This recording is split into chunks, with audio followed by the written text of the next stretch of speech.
How does the daughter who built a multi-million-dollar company from scratch end up being passed over for the family business in favor of her less experienced sister?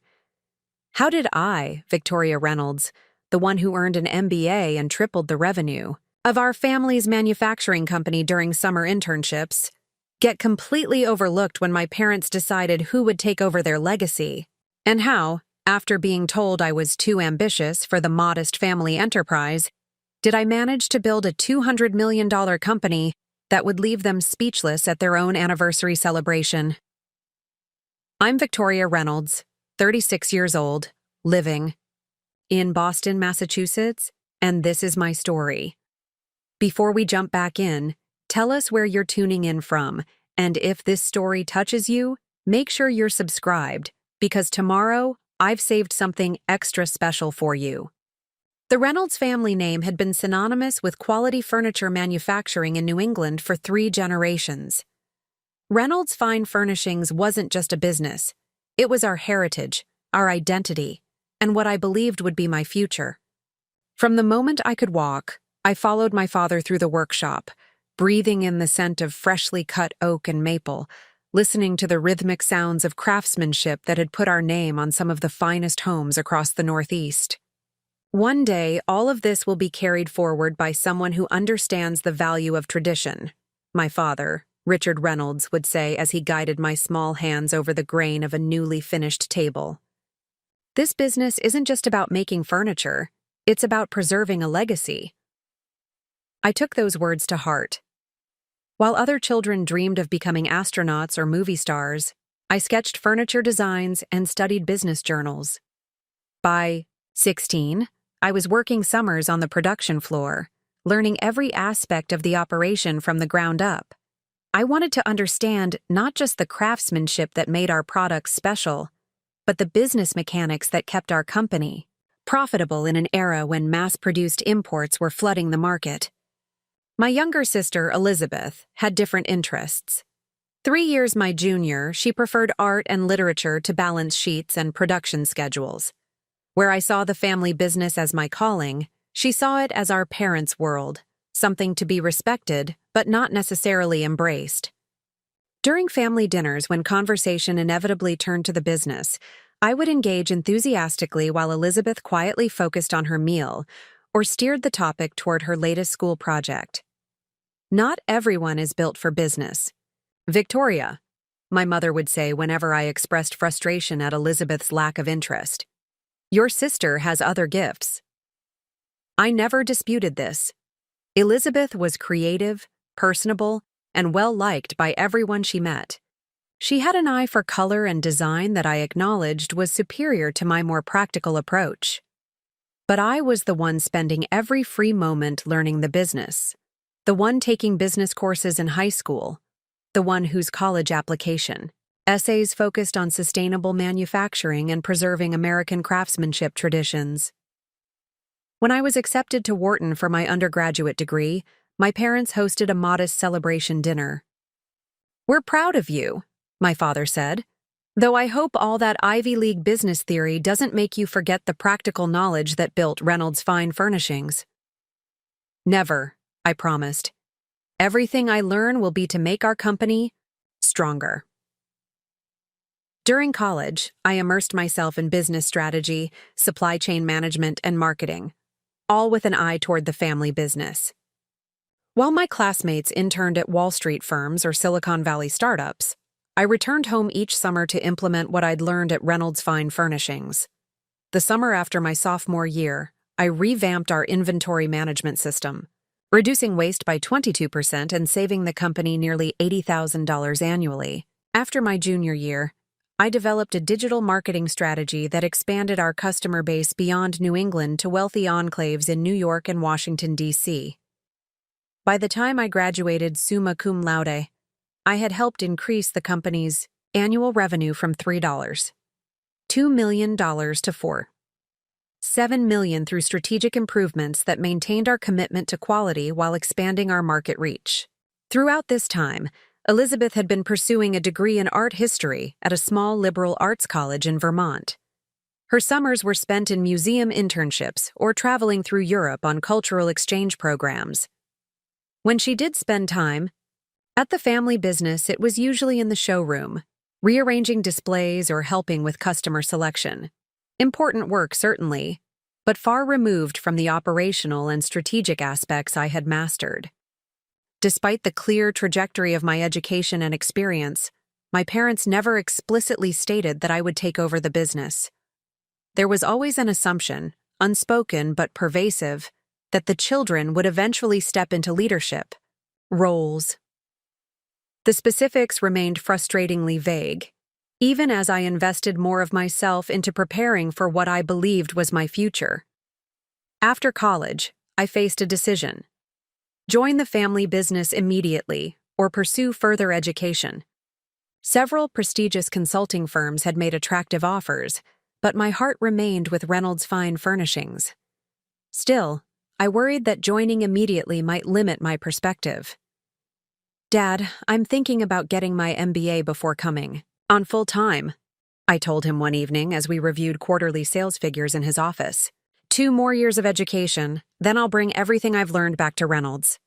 He looked up from the papers, studying me with an expression I couldn't quite read. "An MBA? From where?" "I've been accepted to Harvard Business School," I replied, unable to keep the pride from my voice. The acceptance had arrived that morning, culminating months of applications and interviews. "Harvard," he repeated, leaning back in his chair. "Quite prestigious." "It's one of the best programs in the world," I continued. "Their focus on entrepreneurship and family business management is exactly what would benefit Reynolds as we look toward expansion." My father was quiet for a moment, fingers drumming lightly on his desk. "Victoria, I've always admired your ambition, but I wonder if Harvard isn't a bit overreaching. Reynolds is a solid company, but we're not looking to become the next.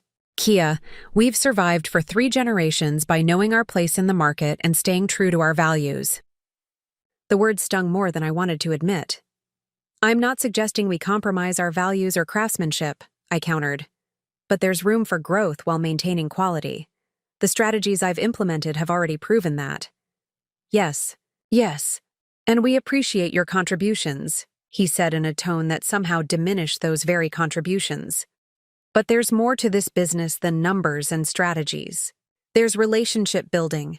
There's understanding our clients and craftspeople as individuals, not data points. Sometimes I worry that your focus on expansion might lose sight of what makes Reynolds special." I left that conversation deflated but determined. If my father had concerns about my vision for the company, 2 years at Harvard would give me the opportunity to refine that vision and prove its compatibility with the Reynolds legacy. I accepted the Harvard offer the next day.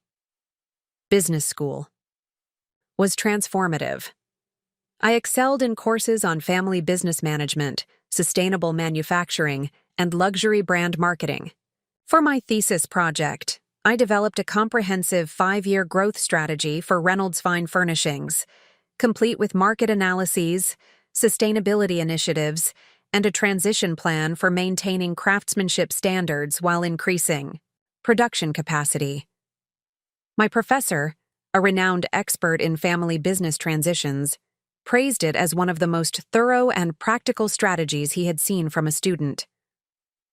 "This isn't just academic theory," he told me. "This is a viable blueprint for transforming a traditional manufacturing business into a modern enterprise while preserving its core identity. Your family is fortunate to have someone with your perspective and preparation." His words reinforced my confidence as I prepared to graduate and return to Reynolds Fine Furnishings.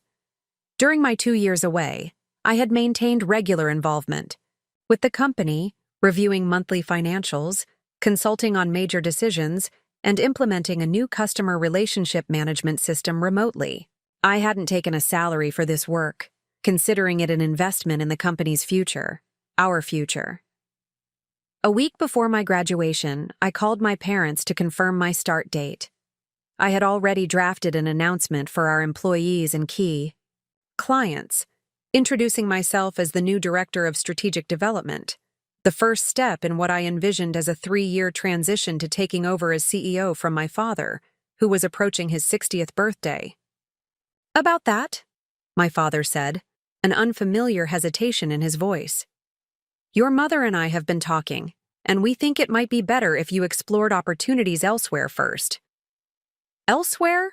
I repeated, struggling to process his meaning. You mean consulting or something similar before joining Reynolds? Something like that, he replied. With your Harvard credentials, you could work anywhere, get some experience in the broader business world. Reynolds will always be here. A cold realization began to settle over me. Dad, I've spent my entire education and early career preparing specifically to help grow Reynolds. My MBA thesis was literally a strategic plan for our company. What's really going on here? The silence that followed confirmed my suspicions. Something fundamental had changed. After a long pause, my father sighed. Victoria, your sister has expressed interest in taking a more active role in the company. Elizabeth, the sister who had shown minimal interest in the operational aspects of the business for the past decade, who had been working part-time in the showroom while pursuing a master's degree in arts administration. That's unexpected, I managed. What role are you envisioning for her? We're creating a position as creative director, my mother interjected, apparently having been listening on another extension. Elizabeth has a wonderful eye for design and really connects with our clients. She understands the Reynolds aesthetic in a way that resonates with our traditional customers. That sounds perfect for her strengths, I said carefully, trying to understand how this affected my return. I don't see why that would prevent me from joining in the strategic role we've discussed for years. Our skills would complement each other. Another uncomfortable silence. The thing is, my father finally continued, we're also planning to start transitioning overall leadership to Elizabeth over the next few years. She's expressed commitment to maintaining Reynolds exactly as it is, preserving our traditions, our scale, our client relationships. We worry that your broader ambitions might pull the company in a direction that isn't true to our legacy. The revelation hit like a physical blow. Years of dedication, specialized education, proven contributions to the company's growth, all apparently counting for nothing against Elizabeth's promise to change nothing. The family business I had been groomed to lead, had sacrificed for, had built my entire professional identity around, was being handed to my sister largely because she had lower ambitions for it. I see, I said, my voice unnaturally calm despite the storm of emotions beneath. And when were you planning to tell me this? Before or after I turned down job offers to return to Reynolds? Victoria, don't be dramatic, my mother chided. We're not saying there isn't a place for you at Reynolds, just perhaps not in the leadership track you've envisioned. Your analytical skills would be valuable in operations or— I need to go, I interrupted, unable to bear hearing them offer me a subordinate position in the company I had expected to lead. I have a final presentation tomorrow. We'll talk later. Preparing and narrating this story took us a lot of time, so if you are enjoying it, subscribe to our channel. It means a lot to us. Now back to the story. I ended the call and sat motionless. In my apartment, staring at the framed photo on my desk, a picture of 16-year-old me standing proudly next to my father in the workshop, both of us smiling as we showcased a table I had helped build during my first summer working full-time at Reynolds. The betrayal felt absolute. Not just the decision itself, but the timing, waiting until the last possible moment after I had invested years of preparation, after I had declined lucrative offers from firms impressed by my performance at Harvard. For the first time since childhood, I cried over Reynolds' fine furnishings, not from love or pride, but from the searing pain of rejection. Everything I had believed about my place in the family and the business had been upended in a single conversation. The future I had meticulously planned and worked toward had vanished. When the tears subsided, something else began to emerge. Anger, yes, but beneath it, a steely determination. If Reynolds Fine Furnishings wasn't going to benefit from my skills and vision, I would find another outlet for them. If my family couldn't recognize my value, I would build something that made that value undeniable. The next morning, I contacted the 3 top consulting firms that had expressed interest in hiring me before I committed to returning to Reynolds. All 3 were still interested, with one, McKinsey Global, offering a position on their manufacturing and supply chain team that would leverage my specific expertise. I accepted the McKinsey offer and threw myself into building a new professional identity separate from Reynolds Fine Furnishings. The work was challenging and rewarding, taking me around the country and eventually internationally as I helped major manufacturers optimize their operations while maintaining quality standards. I was good at it, more than good. Within 2 years, I had been promoted twice and was leading projects for some of the firm's most valuable clients. During this time, I maintained minimal contact with my family. Our interactions became limited to major holidays and occasional polite phone calls that carefully avoided mention of Reynolds Fine Furnishings. I learned through these brief contacts that Elizabeth had indeed taken on an expanded role, implementing a modest website upgrade and introducing a small line of modern traditional pieces that maintained the company's established aesthetic with minor updates. Revenue remained steady, neither growing nor declining significantly under her creative direction. I told myself I didn't care. I had a new path now, a successful career independent of my family legacy. The painful void left by the loss of my expected future was gradually filled by professional accomplishments and financial success at McKinsey. If my parents were content with Reynolds remaining exactly as it had always been, that was their choice. But 3 years into my consulting career, an unexpected opportunity arose. One of my manufacturing clients, a mid-sized producer of high-end outdoor furniture facing bankruptcy due to mismanagement, approached me about taking on a more direct role in their company. "We don't need another consultant telling us what's wrong," the primary investor told me. "We need someone who can actually fix it. Someone who understands both traditional craftsmanship and modern business realities. Someone like you." The offer was to become CEO of Terra Designs with significant equity if I could turn the company around. It was risky.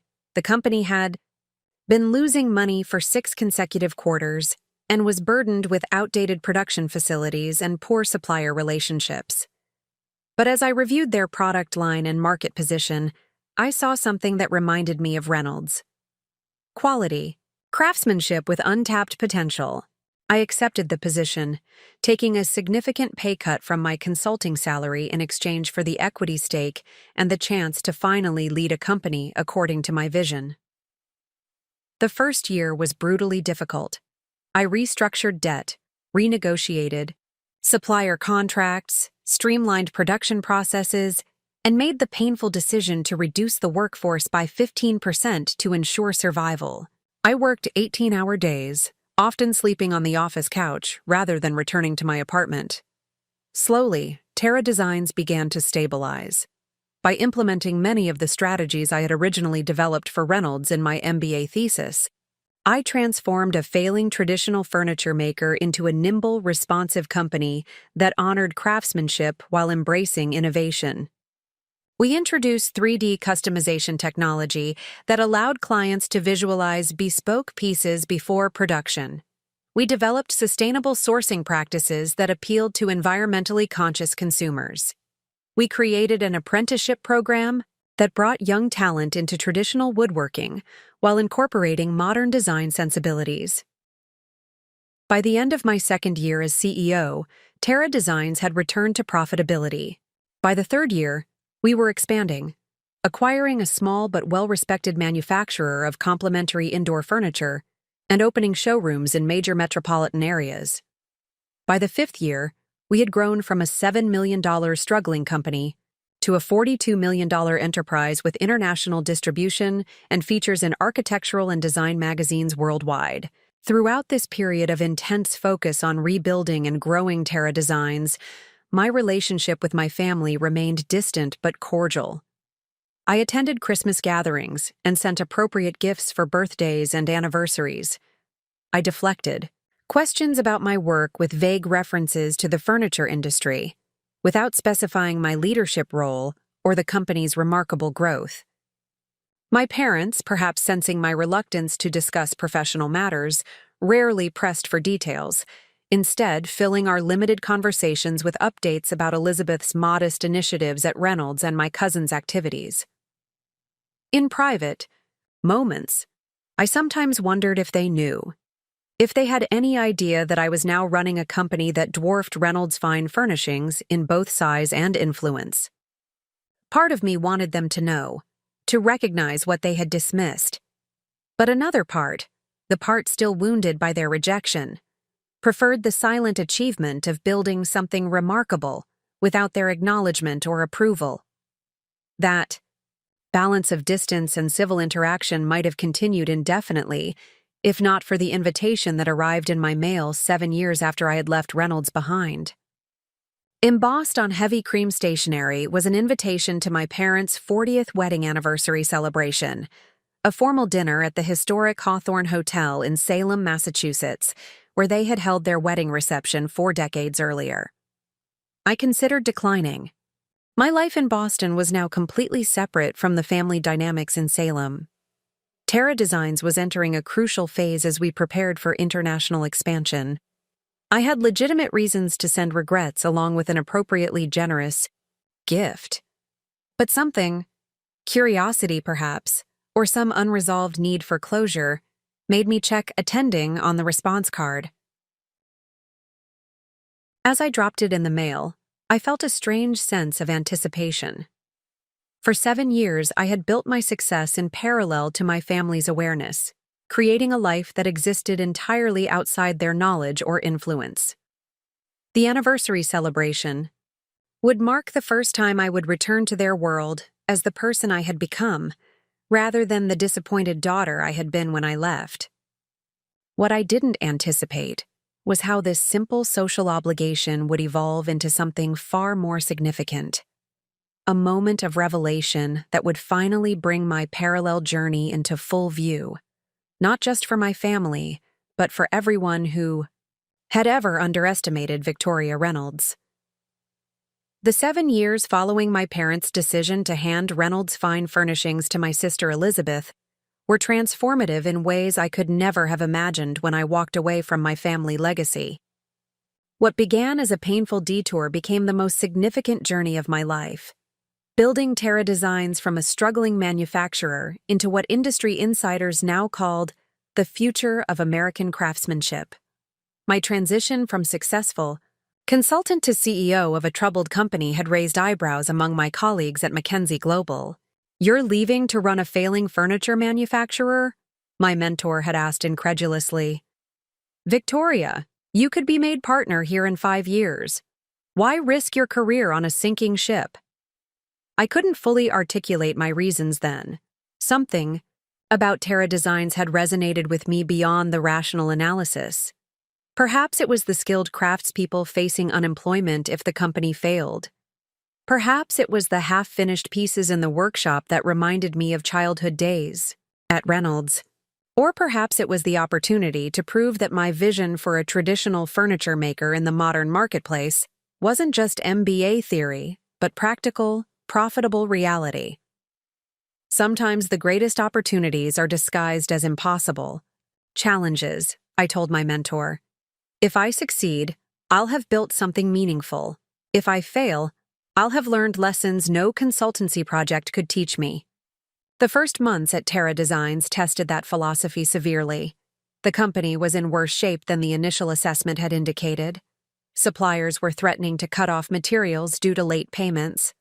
The production facility needed critical updates to meet safety standards. Employee morale had collapsed under previous management's cost-cutting measures. I remember walking through the nearly empty workshop during my first week as CEO, listening to the hollow echo of my footsteps where there should have been the busy sounds of craftsmanship. James Moretti, our master woodworker and the company's longest-serving employee at 32 years, approached me cautiously. No disrespect intended, Ms. Reynolds, he said, gesturing around the quiet space. But we've had 3 CEOs in the last 2 years. All of them had big plans. All of them failed. What makes you different? It was a fair question, the same one I had been asking myself since accepting the position. I looked at James, noting the calluses on his hands and the wary hope in his eyes. This man had dedicated his life to creating beautiful, lasting pieces that would become part of people's homes and memories. His craftsmanship was the company's true asset, not the outdated machinery or the over-leveraged balance sheet. I was raised in a workshop like this one, I told him truthfully. I understand that what happens here isn't just manufacturing. It's legacy creation. The difference is that I also understand what needs to happen in the front office to ensure you can continue doing what you do best. James studied me for a long moment before nodding slightly. My father worked for Reynolds Fine Furnishings. Back in the 70s, he said it was the best-run shop in New England. Richard Reynolds never asked a craftsman to compromise quality for profit. The mention of my father and our family business caught me off guard. You know I'm that Reynolds? Word gets around in this industry, James replied with a slight shrug. Some of the older guys were curious why a Reynolds would leave the family business to take over this mess. I hesitated, unwilling to drag my family dynamics into my new role. Let's just say I wanted to build something on my own terms, I finally answered. And I'd like to start by hearing your thoughts on what's gone wrong here, and what it would take to make this a shop you'd be proud to work in again. That conversation marked the beginning of a partnership that would become the cornerstone of Terra Design's revival. James became my interpreter to the craftsmanship side of the business, helping me understand which modernizations would enhance quality and which would compromise it. In return, I protected the workshop from the financial pressures that had previously forced impossible production schedules and corner-cutting measures. Together, we developed a new approach that honored traditional techniques while incorporating sustainable innovations. When I proposed using computer modeling to reduce material waste and cutting patterns, James initially resisted, but eventually acknowledged the benefit when he saw how it allowed more resources to be directed toward quality materials rather than compensating for inefficiency. My father would have hated the computer, he admitted after the new system had been running for 3 months. But he also hated waste. Can't argue with 24% less scrap and better lumber for the same budget. Those early victories were essential, but modest compared to the challenges we faced. Terra Design's previous management had locked the company into unfavorable contracts with retailers that barely covered production costs. Our brand recognition had deteriorated as quality control. Issues under cost-cutting directives had led to customer dissatisfaction. Our product line had become dated, failing to adapt to changing consumer preferences while also losing the distinctive character that had once set the company apart. Addressing these issues required difficult decisions. I terminated the most unprofitable retail partnerships, focusing instead on direct sales and relationships with high-end interior designers who valued quality over price point. I temporarily reduced our product offerings to the items we could consistently produce with excellence, eliminating lines that had been compromised by previous cost-cutting measures. And I invested our limited development resources in creating a distinctive outdoor furniture collection that combined traditional joinery techniques with innovative weather-resistant treatments. These changes created short-term pain. Our revenue initially dropped further as we exited unprofitable segments. Our already depleted cash reserves dwindled to precarious levels. There were weeks when making payroll required me to defer my own salary or personally guarantee short-term financing. During this period, I worked nearly around the clock, sleeping on the office couch 3 or 4 nights a week. My small apartment in Cambridge became little more than a place to shower and change clothes. Personal relationships fell by the wayside as every waking moment was dedicated to saving Terra Designs. The few times friends managed to drag me out for dinner, I inevitably spent most of the evening on my phone, resolving the latest crisis or refining the next day's strategy. 6 months into this grueling schedule, I experienced my first moment of doubt about the decision to take on Terra Designs. I had been awake for nearly 40 hours straight, dealing with a production crisis caused by a supplier's unexpected bankruptcy. As I finally collapsed onto the office couch at 3 a.m., the magnitude of what I had undertaken hit me with full force. My former colleagues at McKinsey were advancing in their careers, earning substantial salaries and bonuses while maintaining reasonable work-life balance. My business school classmates were posting updates about promotions at prestigious firms or successful ventures backed by significant investor capital. Meanwhile, I was fighting daily battles to keep a struggling manufacturer afloat, with no guarantee that all this sacrifice would result in anything but a failed business and a resume setback. For a brief, exhausted moment, I considered contacting my former employer about returning to consulting. The thought of a predictable schedule, a comfortable salary, and freedom from the existential weight of being responsible for dozens of employees' livelihoods was powerfully tempting.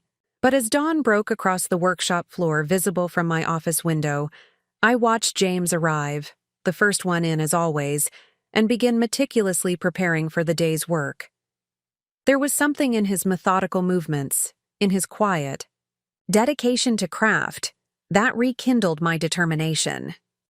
This wasn't just about proving my business acumen or satisfying personal ambition. It was about preserving something valuable, skilled craftsmanship passed through generations, the creation of objects designed to become family heirlooms rather than disposable commodities. I made myself a promise that morning, 1 year. I would give Terra Designs everything I had for 1 full year. If the company wasn't showing clear signs of recovery by then, I would reconsider my options. But until that anniversary arrived, there would be no more late-night doubts, no more comparing my path to others, no more second-guessing the decision that had brought me here. That commitment became my North Star through the difficult months that followed.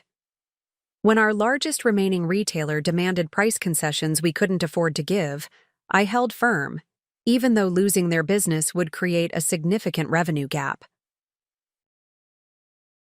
When equipment failures threatened production schedules, I found creative financing solutions rather than compromising quality standards. When a competitor attempted to poach our best craftspeople, I met personally with each one, sharing my vision for Terra Design's future and acknowledging the sacrifices everyone was making to achieve it. Gradually, almost imperceptibly at first, things began to change. The strict quality control measures we had implemented resulted in fewer returns and warranty claims, reducing costs and rebuilding customer confidence. The focused product line allowed our craftspeople to consistently deliver excellence, creating positive word of mouth among designers and their clients. The innovative outdoor collection, despite its development costs, began attracting attention, from high-end hospitality clients looking for distinctive furnishings for luxury resorts and boutique hotels. 9 months into my leadership, Terra Designs recorded its first profitable month in over 2 years. It was a modest profit, just $42,000 on $580,000 in revenue. But it represented a fundamental turning point. The immediate existential threat had been averted. We could begin thinking beyond survival to strategic growth. I called an all-hands meeting to share the news, making sure every employee understood their role in this achievement. "This isn't a victory for management," I told the assembled team. "This is what happens when skilled craftspeople are given the support and resources they need to create exceptional products. Every person in this room contributed to this milestone, and every person will benefit from continued success."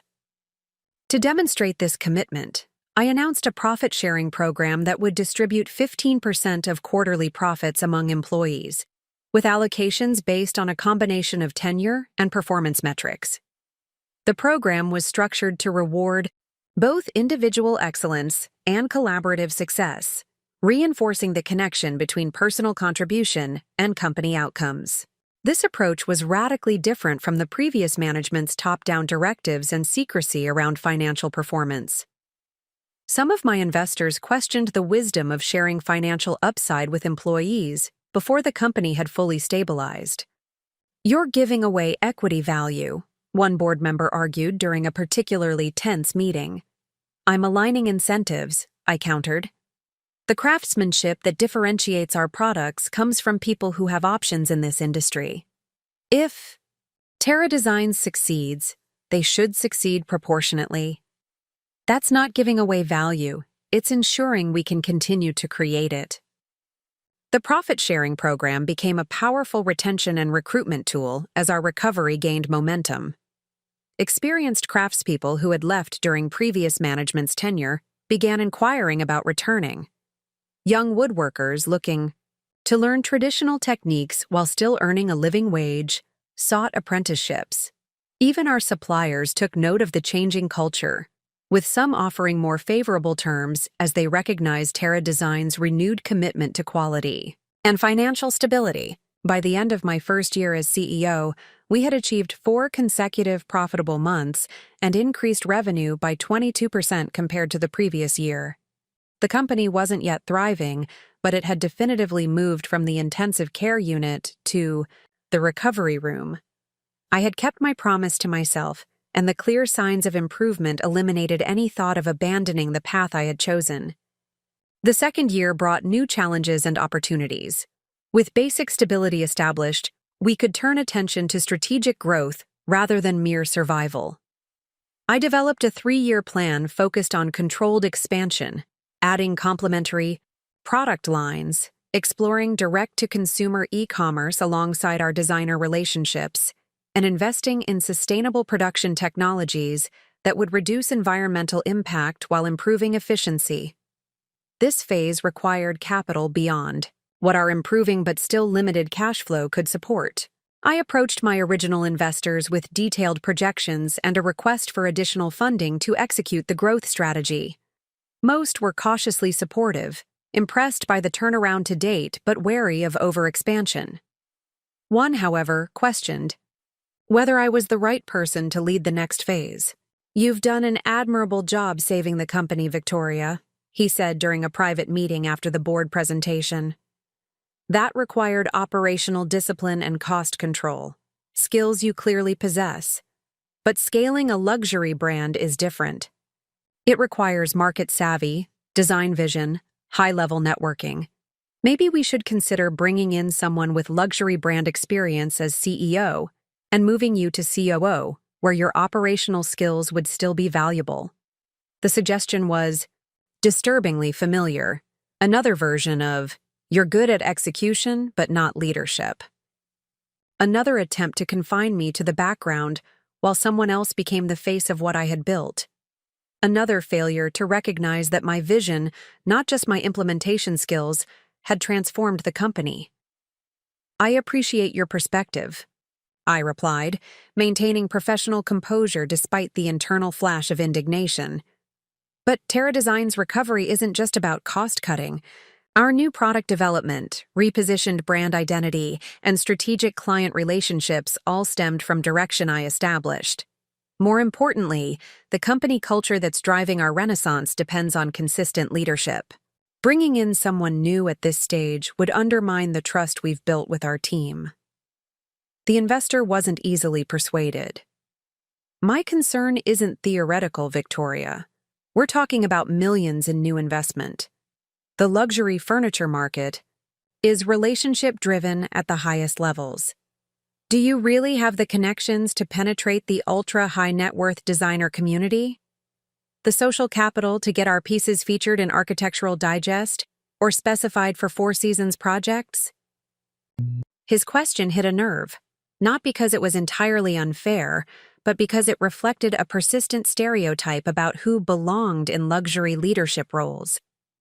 The assumption that technical competence and strategic vision weren't sufficient, without the right social pedigree. "What I may lack in inherited connections, I make up for in results," I said firmly. "Give me 6 months to demonstrate that our growth strategy works with me as CEO. Judge me on outcomes, not assumptions about what kind of leader succeeds in this market." Reluctantly, the investor agreed to the 6-month evaluation period. I left that meeting with renewed determination, but also practical awareness of the challenge ahead. Terra Design's continued growth would indeed require penetrating markets and relationships that had traditionally operated on exclusivity and insider networks. If I wanted to lead the company through its next phase, I would need to overcome those barriers definitively. I developed a two-pronged approach. First, I identified key industry events where luxury design decisions were influenced: exclusive trade shows, design awards, invitation-only showcases for ultra-high net worth clients. Then I ensured Terra Designs had remarkable presence at these events, not through lavish spending we couldn't afford, but through distinctive presentation of our craftsmanship and sustainability story. Rather than traditional booth displays, we created immersive installations that highlighted our pieces in context, often incorporating live demonstrations of traditional techniques by our master craftspeople.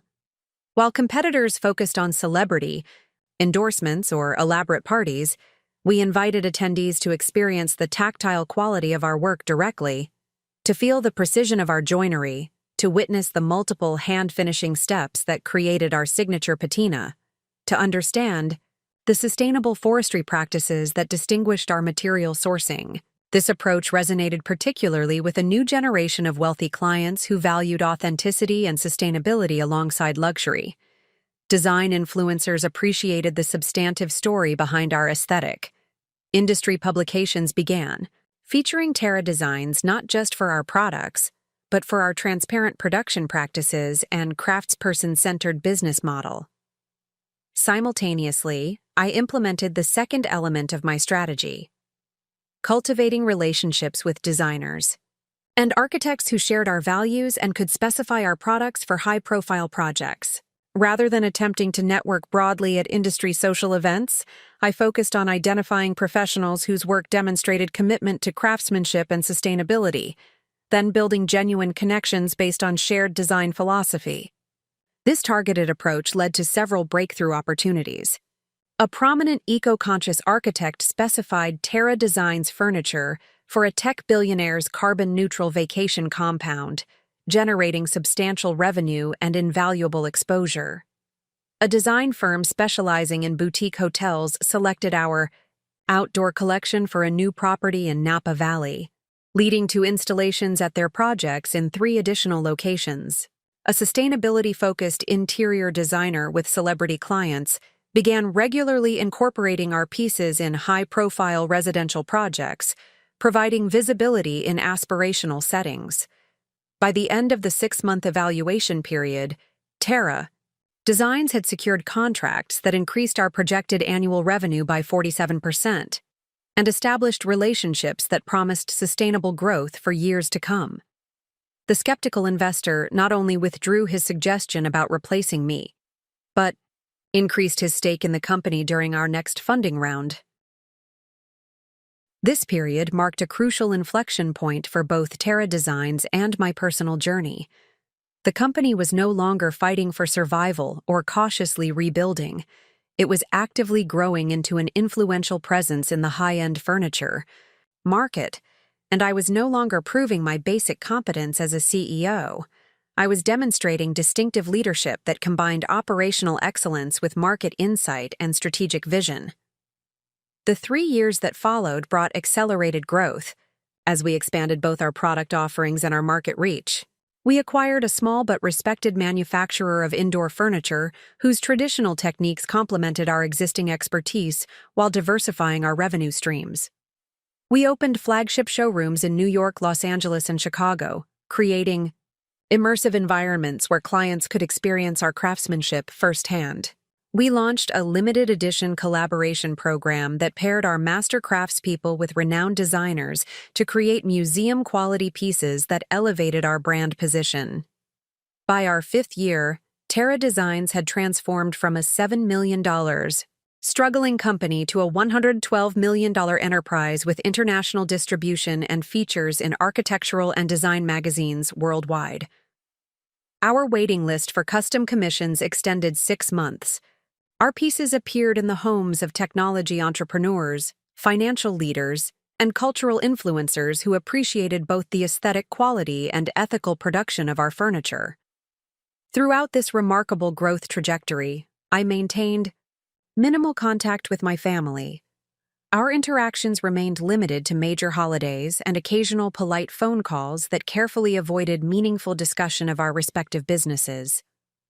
I learned through these brief contacts that Elizabeth had indeed taken on the creative director role at Reynolds Fine Furnishings, implementing a modest website upgrade and introducing a small line of modern traditional pieces that maintained the company's established aesthetic with minor updates.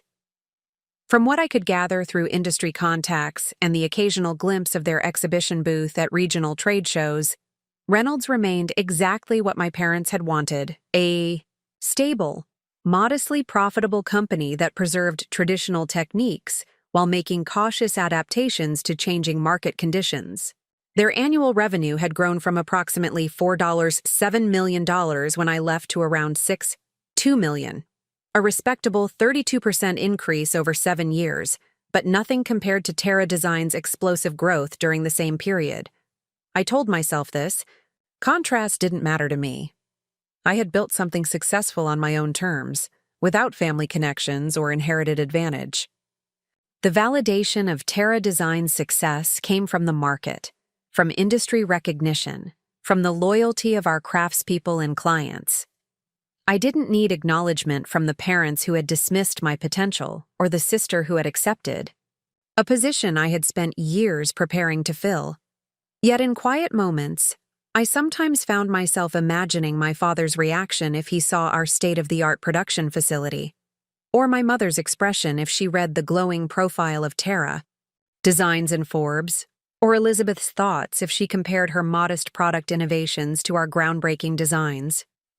These imaginings weren't about revenge or proving them wrong exactly, more about a lingering desire for recognition from the people whose approval had once meant everything to me.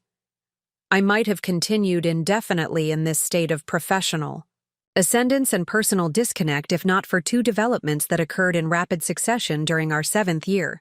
The first was Terra Designs crossing the $200 million revenue threshold, a milestone that prompted a feature in the Wall Street Journal on America's Furniture Renaissance, with my photo prominently displayed alongside quotes about our commitment to combining traditional craftsmanship with sustainable innovation. The second was the invitation to my parents' 40th wedding anniversary celebration at the historic Hawthorne Hotel in Salem, the same venue where they had held their wedding, reception 4 decades earlier. The engraved invitation arrived the day after the journal article was published, creating a jarring juxtaposition between my public success and private estrangement. I sat in my office at Terra Design's headquarters, the invitation in one hand and the newspaper in the other, contemplating the distance between these 2 realities. For 7 years, I had built my company with the silent motivation of proving that my vision for modernizing traditional furniture manufacturing was viable, that what my parents had dismissed as too ambitious for Reynolds was precisely what the market wanted. I had succeeded beyond even my own expectations, creating not just a profitable business, but a brand that was redefining American craftsmanship for the 21st century. Yet this achievement remained entirely separate from my family's awareness. In our carefully circumscribed interactions, I had never directly mentioned Terra Design's growth or my role as its CEO. My parents had never asked about my professional life beyond vague inquiries about whether I was still in furniture, which I answered with equally vague affirmations. We had maintained a polite fiction that my career was unremarkable, neither success nor failure worthy of detailed discussion. The anniversary invitation represented a crossroads. I could maintain this separation, sending an appropriate gift and polite regrets about being unable to attend due to business commitments. Or I could accept, returning to the family circle not as the disappointed daughter who had left Reynolds behind, but as the successful CEO who had built something remarkable on her own terms. The decision wasn't easy. Attending meant facing not just my family, but the accumulated weight of unacknowledged history between us. It meant potentially disrupting the fragile peace we had maintained through distance and avoidance. It meant risking both rejection if they dismissed my success and resentment if they felt threatened by it. But as I considered my options, I realized that the separation I had maintained wasn't just protecting me from potential pain, it was preventing a necessary resolution. For 7 years, I had been building something that was, in many ways, a response to being overlooked, proving through achievement what hadn't been recognized through family connection. Yet by keeping that achievement hidden from the very people whose recognition I had originally sought, I was denying myself the completion of this journey. I checked attending on the response card and dropped it in the mail the next morning. As I did, I felt a strange mixture of anxiety and anticipation. For the first time in 7 years, my parallel lives were about to intersect. My public success, as the innovative CEO of Terra Designs, would no longer remain separate from my private identity as the Reynolds daughter who had been passed over for the family business. What I couldn't have anticipated was how this simple social obligation would evolve into something far more significant. A moment of revelation that would permanently transform not just my relationship with my family, but my understanding of my own journey from rejection to success. The weeks leading up to my parents' anniversary celebration were among the most productive in Terra Designs' history. Perhaps it was the looming prospect of facing my family that channeled my energy into work with even greater intensity than usual. We finalized designs for our new sustainable luxury collection, secured a partnership with a prestigious European distributor, and completed acquisition talks with a boutique manufacturer of high-end lighting fixtures that would complement our furniture offerings. Each achievement further solidified Terra Designs' position as an industry leader, and each brought a mixture of professional satisfaction and private anticipation. 7 years ago, when my parents had declared me too ambitious for Reynolds Fine Furnishings, they couldn't have imagined that those same ambitions would build something 20 times larger than the family business they had entrusted to my sister. 3 days before the anniversary celebration, Melissa Garcia, our chief marketing officer, placed the latest copy of Luxe Interiors Plus Design on my desk. "Page 42, she said with a smile. "They called us the definitive American luxury furniture brand of the decade. The writer specifically praised your vision for combining traditional craftsmanship with contemporary business practices." I flipped to the article, scanning the glowing praise and the full-page photograph of me standing in our workshop beside one of our signature dining tables. The piece detailed Terra Designs' remarkable growth trajectory, our ethical production practices, and our influence on shifting the luxury market towards sustainability and transparency. It was exactly the kind of recognition I had once hoped to bring to Reynolds, the validation of a vision my parents had dismissed as unrealistic. "We should send copies to our key investors and partners," I said, closing the magazine, "and include it in the press packages for the Milan exhibition next month." Melissa nodded, then hesitated. "Victoria, I hope you don't mind me asking, but are you planning to show this to your family? At the anniversary party, I mean. You've never talked much about them, but I know they're in the same industry. They must be incredibly proud of what you've built." The question caught me off guard. In 7 years of building Terra Designs, I had maintained such strict separation between my professional and family lives that most of my colleagues knew nothing about my background with Reynolds Fine Furnishings or the circumstances that had led me to strike out on my own. Melissa, who had joined Terra Designs 3 years ago after a successful career with a major luxury conglomerate, had no idea that my parents had essentially pushed me out of the family business in favor of my less experienced sister. "It's complicated," I said finally. "We don't really discuss business when we're together." Melissa looked surprised. But Terra Designs is one of the biggest success stories in American manufacturing of the past decade. And it's furniture, their industry. How do you avoid talking about it? "Very carefully," I replied with a wry smile. "The truth is, my relationship with my family is strained. They made some decisions about their business that didn't include me, and we've never really addressed it directly. They know I work in furniture, but I've never explicitly told them about Terra Design's growth or my role in it. So they have no idea you're running a $200 million company that's revolutionizing their industry? Melissa asked incredulously. They haven't seen the profiles in Forbes, the Journal, or any of the design publications. Reynolds operates in a very traditional market segment, I explained. They attend regional trade shows, maintain relationships with long-standing clients, and generally don't engage much with the broader industry conversation. It's entirely possible they've never connected Victoria Reynolds, CEO of Terra Designs, with their daughter. Melissa shook her head in disbelief.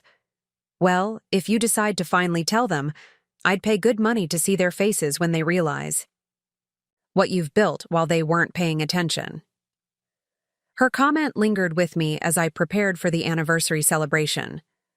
What exactly was I hoping to accomplish by attending? Part of me wanted recognition, an acknowledgement that the ambitions they had dismissed had created something remarkable. Another part craved vindication, proof that my vision for modernizing traditional furniture manufacturing had been not just viable, but extraordinarily successful. But beneath these motivations lay something more fundamental, a desire for honest reconciliation, for an end to the polite fiction that had characterized our relationship for 7 years. The evening of the celebration arrived with unexpected springtime warmth. The Hawthorne Hotel, a federal-style landmark in the heart of historic Salem, was elegant but understated, much like Reynolds' fine furnishings itself. As I handed my keys to the valet and smoothed the fabric of my tailored navy dress, I felt a momentary urge to retreat, to return to the comfortable separation I had maintained for so long. Instead, I took a steadying breath and entered the hotel. The ballroom was arranged for approximately 60 guests, close family, longtime employees, and friends who had been part of my parents' journey through 4 decades of marriage. Soft classical music played as servers circulated with champagne and hors d'oeuvres. Near the entrance, a table displayed photographs chronicling my parents' life together, including several of the early days of Reynolds' fine furnishings. I paused at this display, studying a particular image I remembered from my father's office. My grandfather, father, and uncle standing proudly in front of the original workshop in 1975. My grandfather's hand rested on my father's shoulder, a gesture of confidence and succession that symbolized everything I had once expected, but never received. Behind this framed history, the future had taken a different path than anyone in that photograph could have imagined. Victoria, you made it. My cousin Michael approached with genuine warmth, embracing me before I could prepare myself. Always the family diplomat, Michael had maintained connections with everyone, despite the various tensions that existed between different branches of the Reynolds family. Wouldn't miss it, I replied, returning his embrace. 40 years is quite an achievement. And speaking of achievements, he lowered his voice. I saw you in the Wall Street Journal last month. Terra Designs, right? $200 million in revenue? That's incredible, Victoria. I always knew you'd do something remarkable, but this exceeds even my highest expectations. I felt a flutter of anxiety. If Michael had seen the journal piece, others might have as well. Thank you. It's been an intense journey, but rewarding. Do Uncle Richard and Aunt Susan know? He asked, glancing toward the center of the room where my parents were greeting guests. And Elizabeth? Have they seen what you've built? We don't really discuss business, I said, echoing my response to Melissa. Tonight is about celebrating their marriage, not my company. Michael studied me with the perceptiveness that had always made him a favorite confidant during family gatherings. You know, at some point, the elephant in the room becomes too large to ignore, no matter how polite everyone tries to be. What you've accomplished deserves recognition, especially from them. Before I could respond, my mother spotted me across the room. Even at 65, Susan Reynolds maintained the elegant composure that had made her the perfect partner in both marriage and business for my father. Her expression registered surprise, then composed itself into a warm smile as she made her way toward us. "Victoria, darling," she said, embracing me with the careful affection that had characterized our relationship since I left Reynolds, warm but cautious, as if neither of us quite knew where we stood with the other. "I'm so pleased you could come. Your father will be thrilled." "Congratulations, Mom," I said, presenting the small gift box I had brought. Inside was a pair of sapphire earrings from Tiffany, appropriate for the occasion but revealing nothing of my financial success. 40 years is something to be proud of. "Thank you, dear." She accepted the gift with a gracious nod. "Elizabeth mentioned you might not make it. Something about work commitments? I'm glad you were able to rearrange things." "Some things are too important to miss," I replied simply. "Well, you're just in time. We're about to begin the formal dinner. You're at table 3 with your sister and her husband, and a few of the younger craftspeople from the workshop." She lowered her voice slightly. "Your father invited James Barrett and his wife. They're considering retirement, and we're hoping to persuade them to stay on at least another year. Elizabeth says it would be catastrophic to lose their expertise right now, with the new collection launching in the fall." James Barrett, one of Reynolds's master craftsmen who had been with the company since before I was born. I remembered him teaching me how to read the grain of walnut, how to feel the subtle differences in moisture content that determined whether wood was ready for finishing. He had been one of my earliest mentors in understanding the soul of furniture making. "I look forward to seeing James again," I said truthfully. My mother squeezed my arm affectionately before moving to greet other arriving guests. As she walked away, I caught Michael watching me with a knowing expression. "Still the diplomat," he observed quietly. "Not a word about Terra Designs or what you've been doing for the past 7 years. "Tonight isn't about me," I reminded him, though his observation reinforced my growing awareness of how strange this careful avoidance had become. Dinner proceeded with the comfortable predictability of long-established family rituals. My sister Elizabeth greeted me with genuine affection. Whatever tensions existed between us had never been personal. Her husband David, who had joined Reynolds' administrative team 3 years ago, was politely interested in my life in Boston, but asked no specific questions about my work.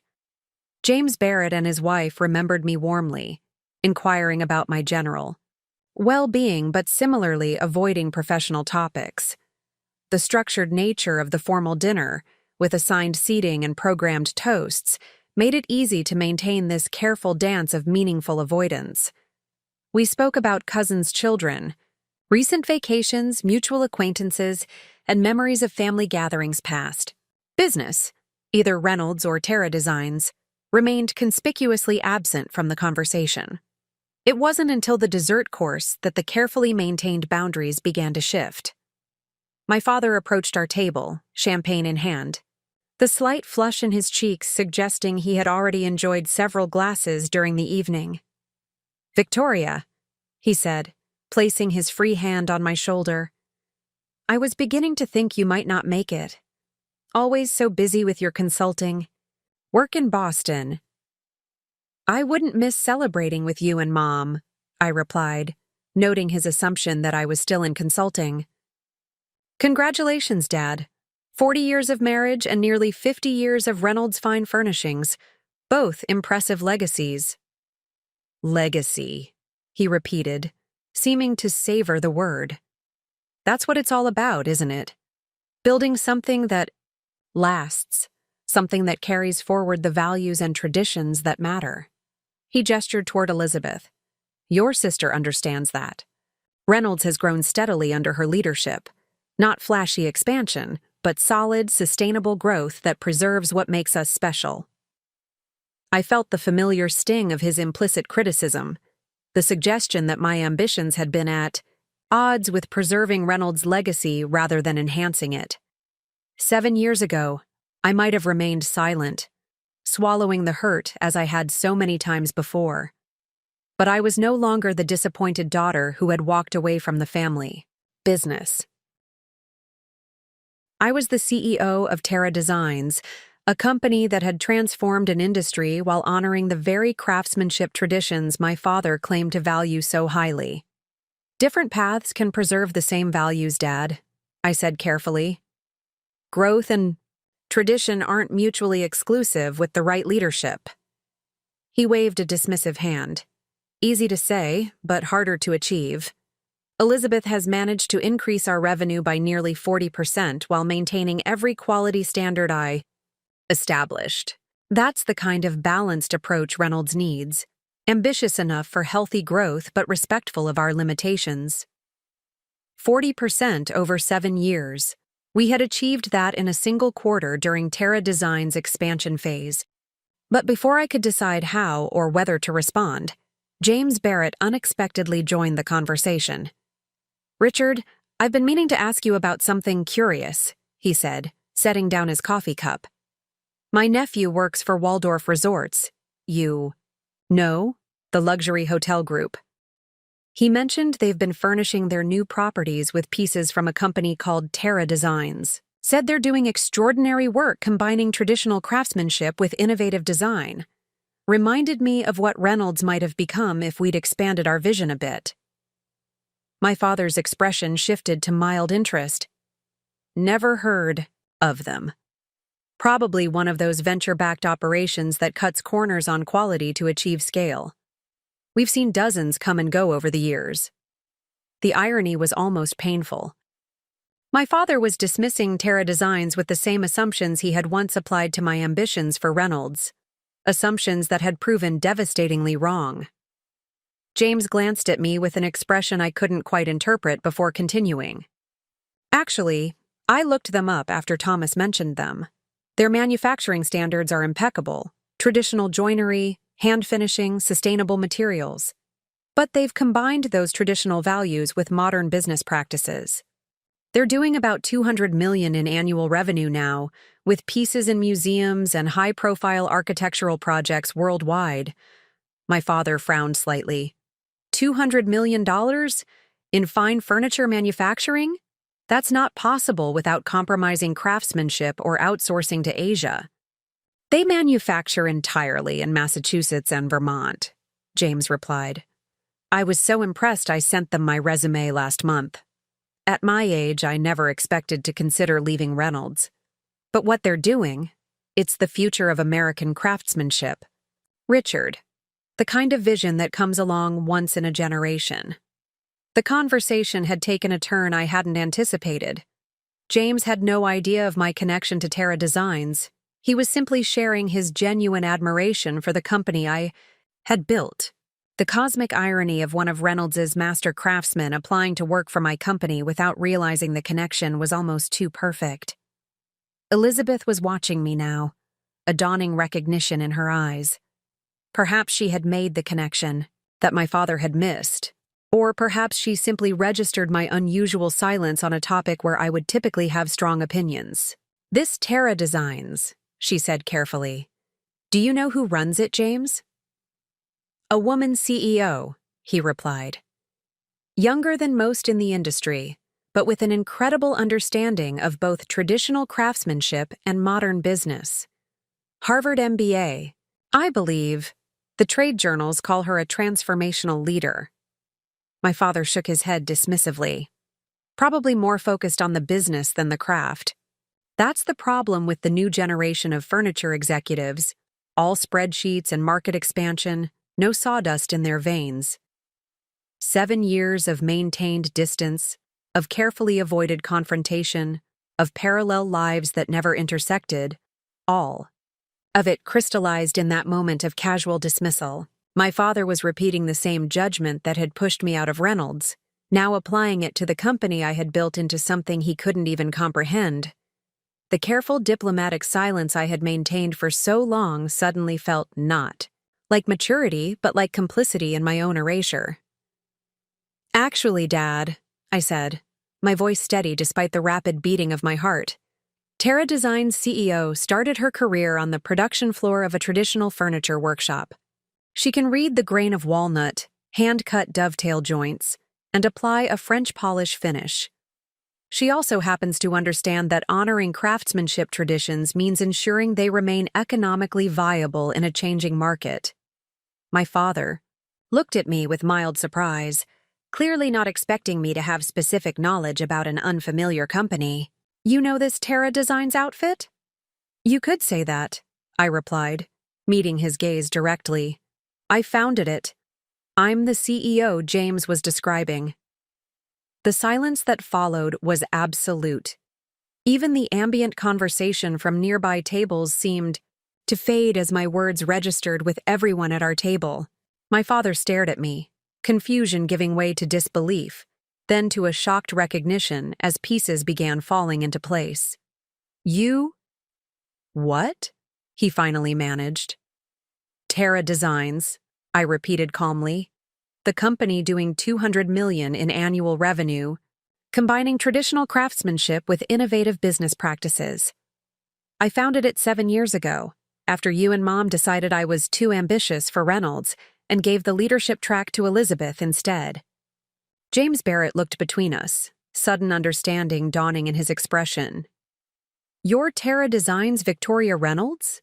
The Victoria Reynolds who revolutionized production scheduling to honor craftsman methodology while improving efficiency? Who developed the sustainable supply chain model the entire industry is now trying to copy?" I nodded, feeling a strange sense of calm despite the thundering pulse in my ears. "The same." Elizabeth spoke next, her voice quiet but steady. "Why, didn't you ever say anything, Victoria? All these years when we asked about your work, you just said you were doing well, or staying busy." "Us? What was I supposed to say?" I asked, genuinely curious about what she thought an appropriate response would have been. That after being told my ambitions were wrong for Reynolds, I built a company that proved those ambitions were exactly right? That while Reynolds was celebrating 40% growth over 7 years, Terra Designs was growing by hundreds of percent annually? That the vision Mom and Dad rejected has created something 20 times larger than the business they didn't trust me to lead? My mother had approached during this exchange, her expression shifting from social pleasantry to concern as she registered the tension at our table. "What's happening here?" she asked my father. "Victoria owns Terra Designs," he said, still sounding slightly stunned. "The furniture company James was just telling me about. Apparently, it's quite successful." "Terra Designs?" My mother looked confused. "I don't think I'm familiar with—" "It was in Forbes last month, Susan," James's wife interjected. "And the Wall Street Journal. They're the company that furnished the new Waldorf properties and that tech billionaire's compound in Montana. They're considered the most innovative American furniture manufacturer in a generation." My mother turned to me, speechless for perhaps the first time in my memory. The careful script of polite avoidance that had governed our interactions for 7 years had been irrevocably broken, leaving us in uncharted territory. "I never intended to make this evening about me or Terra Designs," I said, my voice softening. "Tonight is about celebrating your 40 years together, and I mean that sincerely. But I can't continue pretending that the past 7 years haven't happened or that they haven't transformed me in my understanding of what's possible when vision meets opportunity." My father had regained some of his composure, his business mind evidently processing the implications of what he'd just learned. $200 million in revenue, he repeated, from a standing start in 7 years. Where did— "The initial capital." "I took over a failing manufacturer called Meridian Outdoor," I explained. "They had good craftsmanship fundamentals but terrible management and outdated business practices. I brought in capital partners, restructured operations, and repositioned the brand as Terra Designs. The first 2 years were brutally difficult, but by year 3 we were growing exponentially." James Barrett was shaking his head in amazement. "I had no idea when I applied.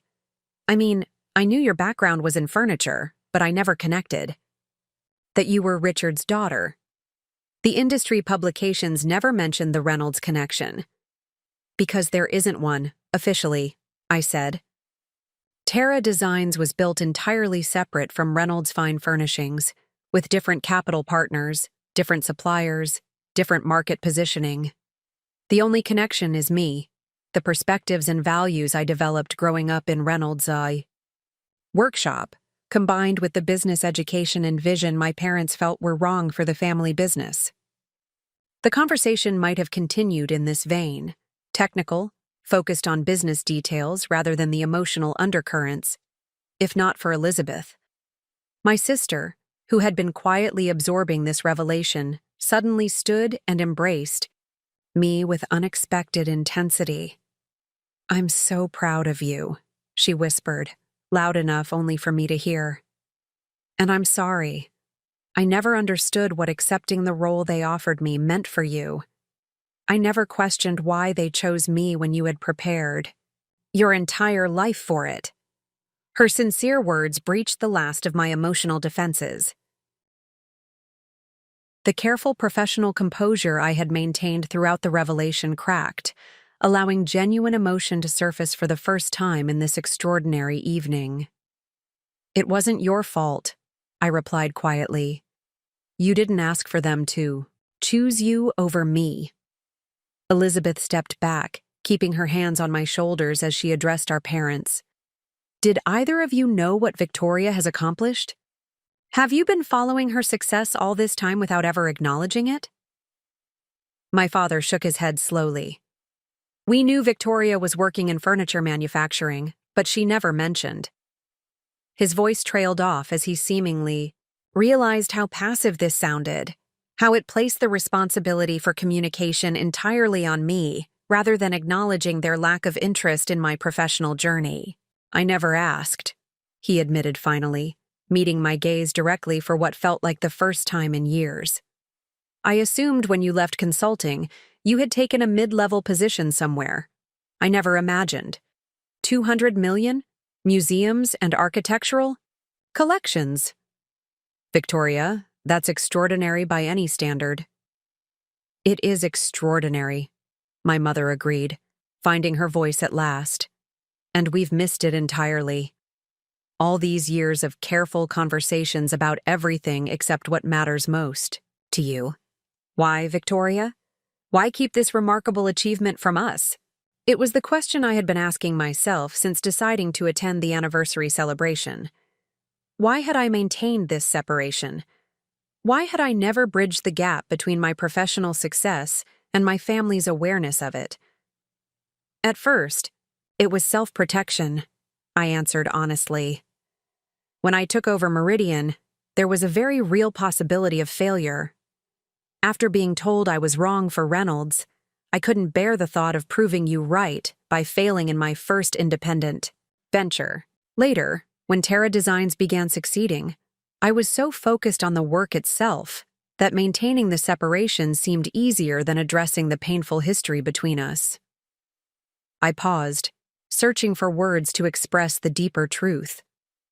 But ultimately, I think I was waiting for something I never got when I was part of Reynolds: genuine interest in my vision, recognition of my capability, acknowledgement of my value. I didn't want to announce my success. I wanted you to care enough to discover it. The rawness of this admission hung in the air between us. My father, always more comfortable with practical matters than emotional ones, seemed genuinely at a loss. My mother's eyes had filled with tears, whether from regret, pride, or some complex mixture of emotions, I couldn't tell. It was James Barrett who broke the weighted silence. "If you'll excuse my saying so, Richard, Susan, you missed something extraordinary by not recognizing what your daughter could bring to Reynolds. But perhaps it's worked out for the best. Victoria has created something remarkable that might never have existed if she'd stayed within the constraints of the family business. And from what I've seen of Terra Designs' work, American craftsmanship is better for her independent journey." His words transformed the moment from one of recrimination to one of recognition, not just of what had been lost through my parents' decision, but of what had been gained through my responsive creation. Terra Designs wasn't just a successful business. It was a new expression of the very values my family had always claimed to honor, reimagined for a world they had been unwilling to embrace. My father extended his hand to me, a businesslike gesture that nonetheless represented a profound shift in how he saw me. No longer the daughter whose ambitions needed tempering, but a proven industry leader whose achievement commanded respect. "Congratulations, Victoria," he said quietly. "What you've built is, well, it's beyond anything I could have imagined for Reynolds. Perhaps beyond anything I could have imagined, period." I accepted his handshake, feeling the calluses that decades of woodworking had left, despite his transition to primarily business responsibilities. In that physical connection, I sensed something we had never fully shared before: mutual recognition between craftspeople, between business leaders, between individuals who understood the challenges of building something lasting. "Thank you," I replied simply. "That means more than you might realize." As the evening continued, word of the revelation spread through the celebration. Relatives, family friends, and longtime Reynolds employees approached me with questions about Terra Designs, with congratulations on its success, with curious inquiries about how I had accomplished so much in such a relatively short time. The carefully maintained separation between my professional achievement and my family identity had dissolved completely, creating a new integrated reality that felt both strange and surprisingly liberating. Near the end of the evening, as guests began departing and the formal program concluded, my father found me again. This time he was alone, his expression more contemplative than I had seen it in years. "I've been thinking about what you said earlier," he began, "about waiting for us to show interest in your vision, to discover your success on our own. You were right to expect that from us, and we failed you. Not just 7 years ago when we made the decision about Reynolds' leadership, but every year since, when we never looked beyond our assumptions to see what you were actually building." It was the closest thing to an apology I had ever heard from Richard Reynolds, a man who had built his identity around being right, around knowing better than others what the furniture business needed and how it should operate. "I appreciate that, Dad," I said sincerely, "and I could have been more forthcoming as well. Pride kept me silent long after self-protection ceased to be a valid reason." He nodded, acknowledging this shared responsibility for the disconnect between us. "Your mother and I would very much like to see Terra Designs, if you're willing to show us. Not to interfere or offer unwanted advice, just to understand what you've created. To see this remarkable legacy you've built outside of the one we thought was the only path forward." His use of the word legacy, the term he had always reserved for Reynolds' fine furnishings, spoke volumes about how profoundly this evening had shifted his perspective.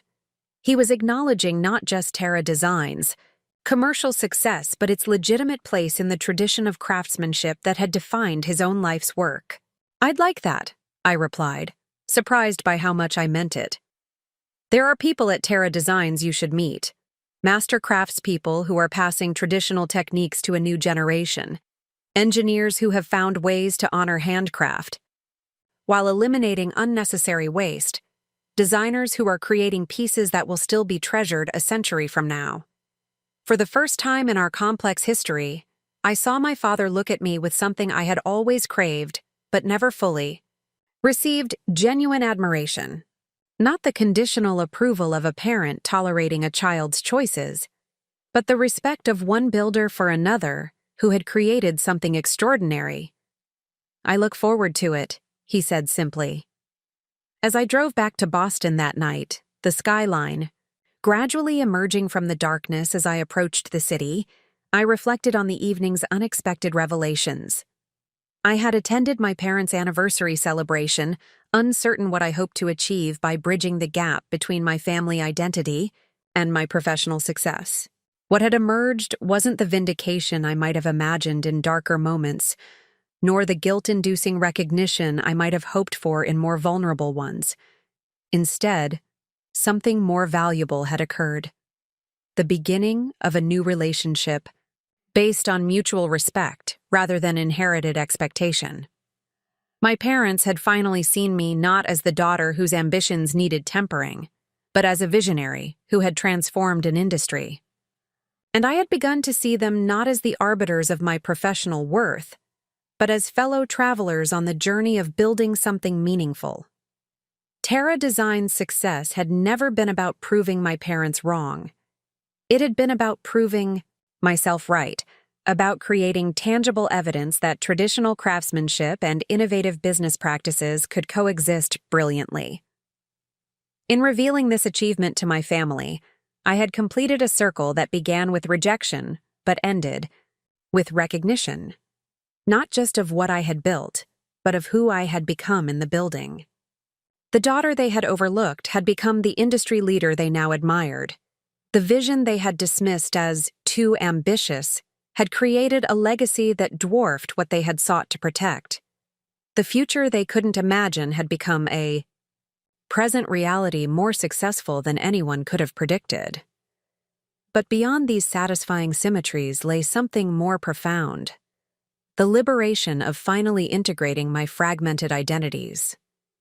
No longer the Reynolds daughter in one context and Terra Design's CEO in another, I was now fully Victoria Reynolds, a woman whose professional achievement and personal history existed in the same narrative, informing and enriching each other rather than remaining in careful isolation. As I pulled into the parking garage beneath Terra Design's headquarters, where I had an apartment for the frequent nights when work extended too late for the drive home, I felt a sense of completion that had nothing to do with vindication and everything to do with authenticity. The journey from invisible heir to visible creator had reached not an ending, but a new beginning. One where success was measured not by comparison to others' expectations, but by alignment with my own vision of what was possible. The morning after my parents' anniversary celebration, I woke in my apartment above Terra Design's headquarters with a peculiar sensation, a lightness I hadn't felt in years. The weight of unspoken truths and maintained separation had been lifted, replaced by the unfamiliar freedom of integration. For the first time since leaving Reynolds Fine Furnishings, my personal history and professional present existed in the same narrative. As I prepared for the day, my phone displayed multiple notifications: messages from relatives who had witnessed last night's revelation, LinkedIn connection requests from Reynolds employees who had discovered my role at Terra Designs, and a text from my sister Elizabeth asking when we might talk further. The barriers between my worlds had not just been breached, they had dissolved entirely. I arrived at my office earlier than usual, needing time to process the implications of this new reality before engaging with my executive team. Melissa Garcia, my chief marketing officer, appeared in my doorway with 2 cups of coffee and an expectant expression. "So?" she asked, placing 1 cup on my desk and taking a seat without waiting for an invitation. "How did it go? Did you show them the magazine? Did they already know about Terra Designs? I need details, Victoria." I smiled at her eagerness. They had no idea, not just about the scale of Terra Design's success, but about my role in creating it. They thought I'd taken some mid-level position after leaving consulting. Melissa's eyes widened. "You're kidding. How is that even possible? You've been featured in major business publications. Your photo was literally on the cover of Entrepreneur last year."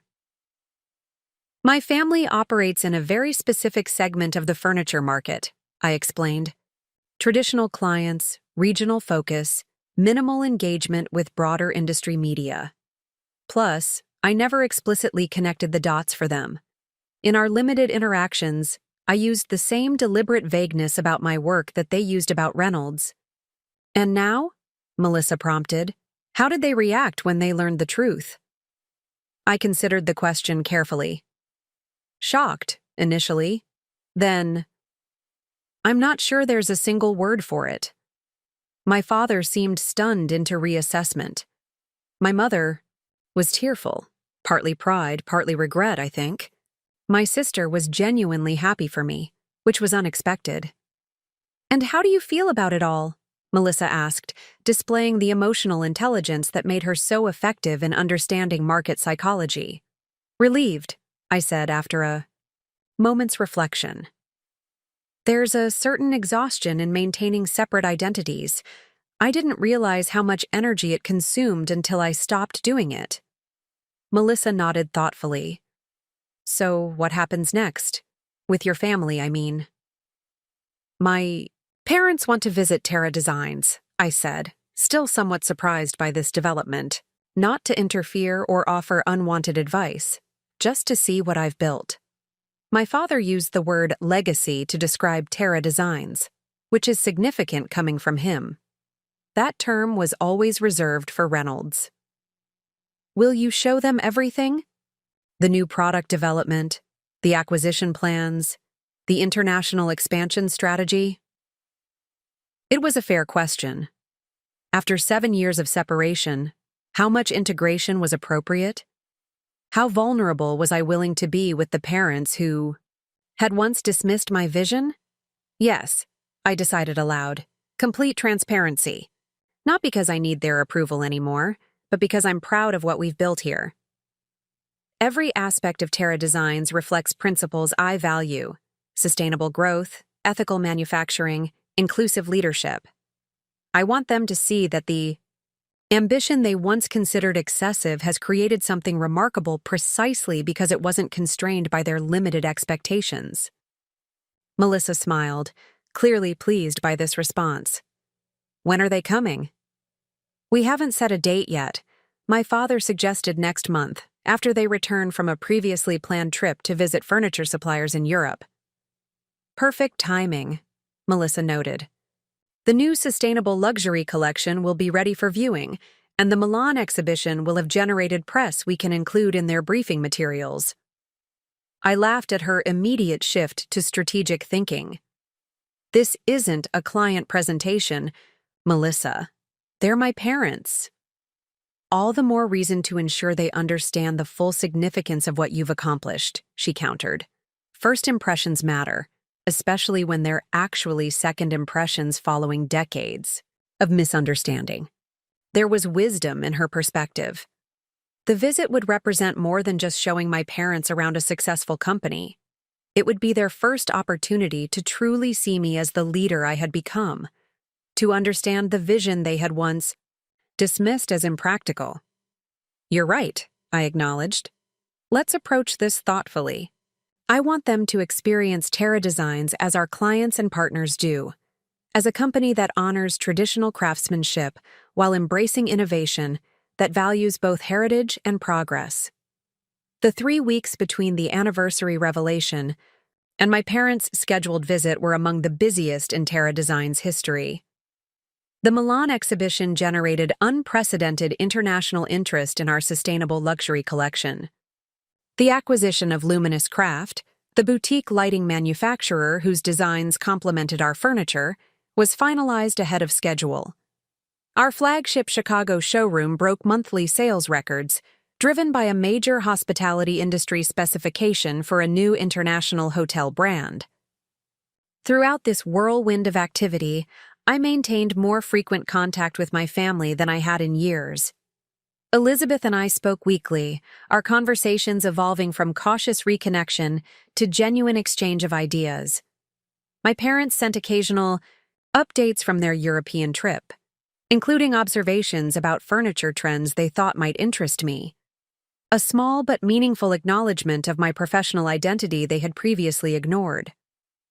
2 days before their scheduled visit, I received an unexpected email from my father. The subject line read simply, "Thoughts before our visit," and the message was uncharacteristically reflective. "Victoria, as our visit to Terra Designs approaches, I find myself thinking about the conversation I should have had with you 7 years ago, before making the decision that ultimately led you to build your own path outside of Reynolds. At the time, I believed I was protecting the family legacy by choosing a leadership approach that prioritized stability over expansion. I saw your Harvard education and strategic vision as potentially disruptive to what had worked for generations. I feared that your ambitions would transform Reynolds into something unrecognizable, something that might be more profitable, but less true to our heritage. What I failed to consider was that heritage and innovation aren't opposing forces. They can be, should be, complementary strengths. Your success with Terra Designs has demonstrated this truth more eloquently than any argument could have. The irony isn't lost on me that in trying to preserve Reynolds exactly as it was, I may have limited what it could have become. And in the process, I lost the contribution of the person who understood our values most deeply, while also seeing possibilities I couldn't imagine. I look forward to seeing what you've built, not to judge or evaluate, but to understand and appreciate the vision I once mistakenly dismissed. Dad. The email left me momentarily speechless. In my entire life, I had never heard my father admit to misjudgment so directly, or acknowledge a perspective other than his own with such clarity.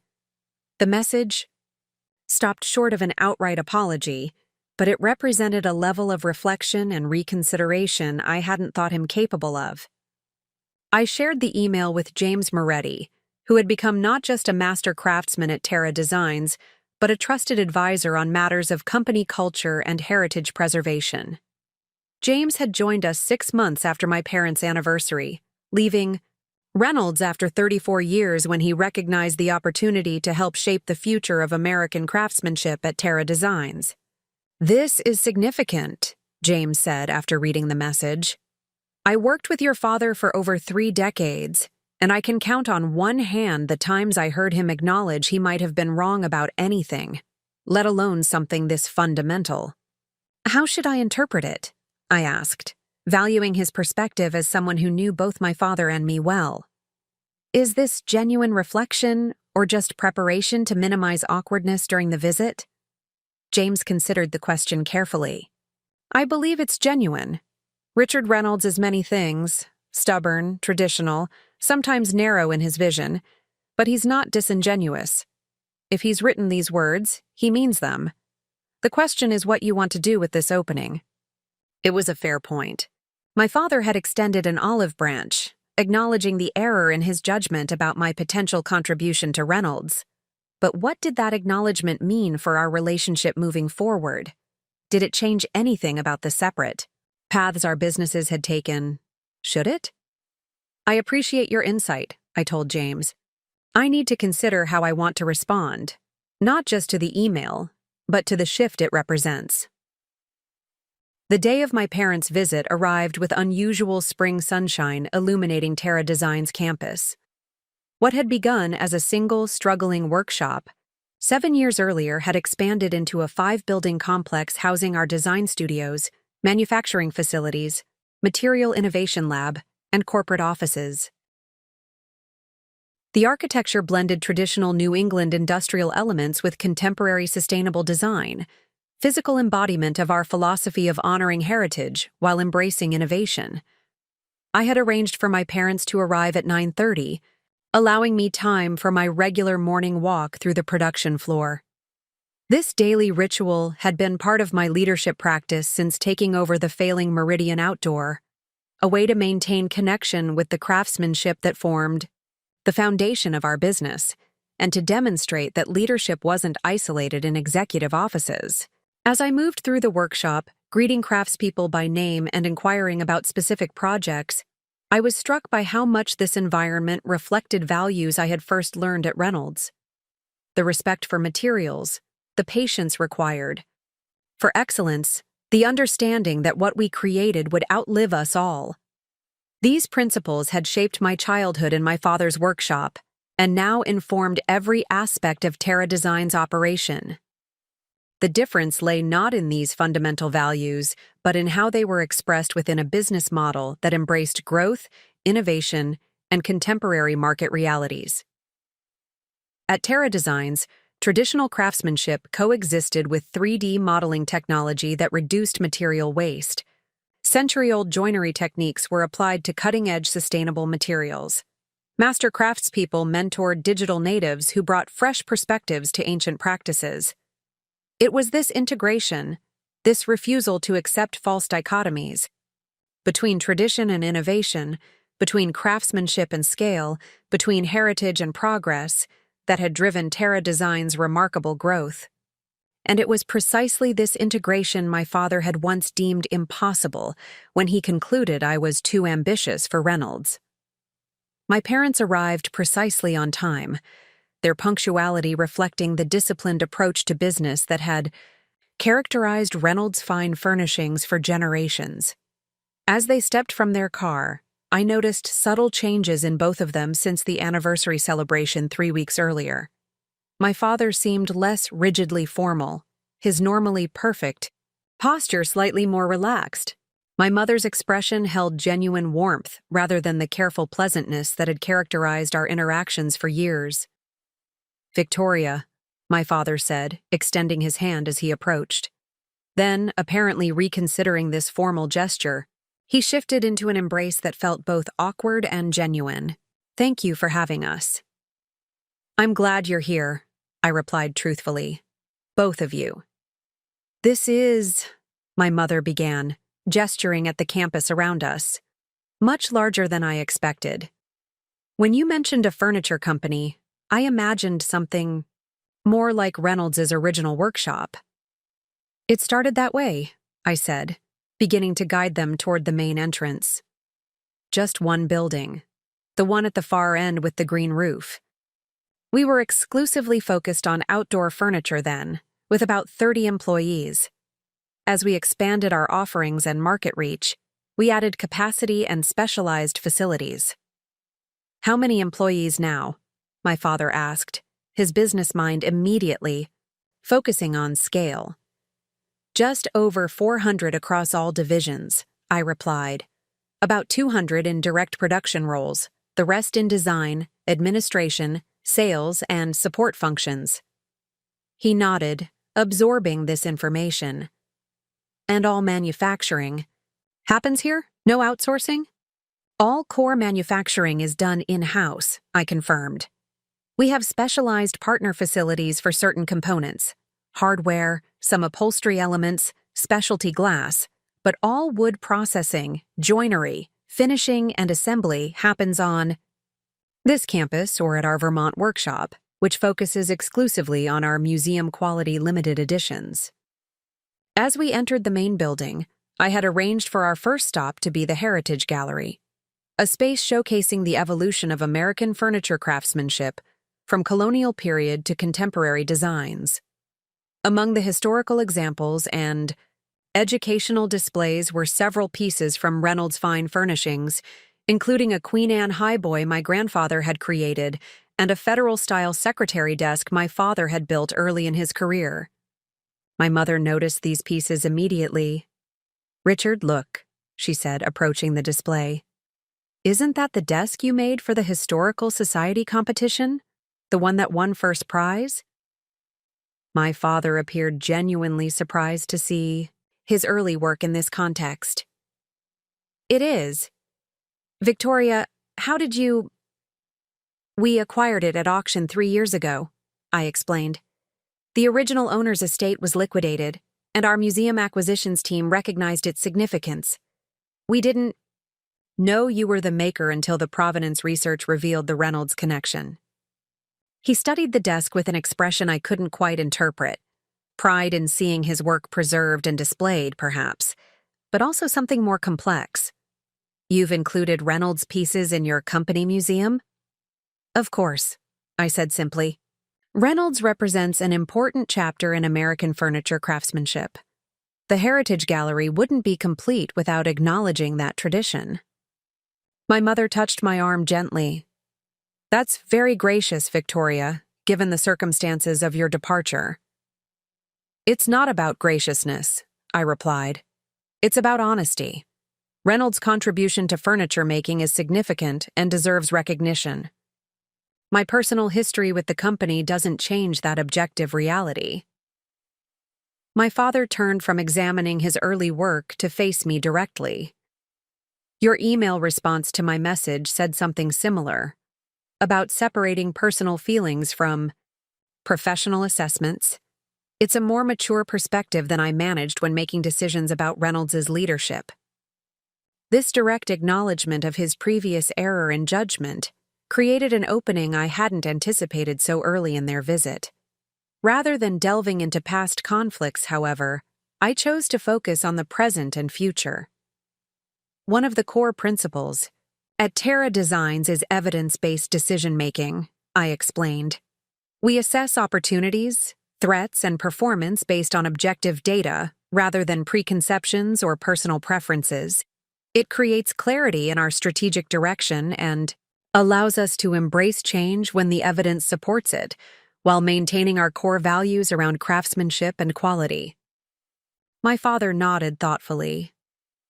That approach would have served Reynolds well at several critical junctures.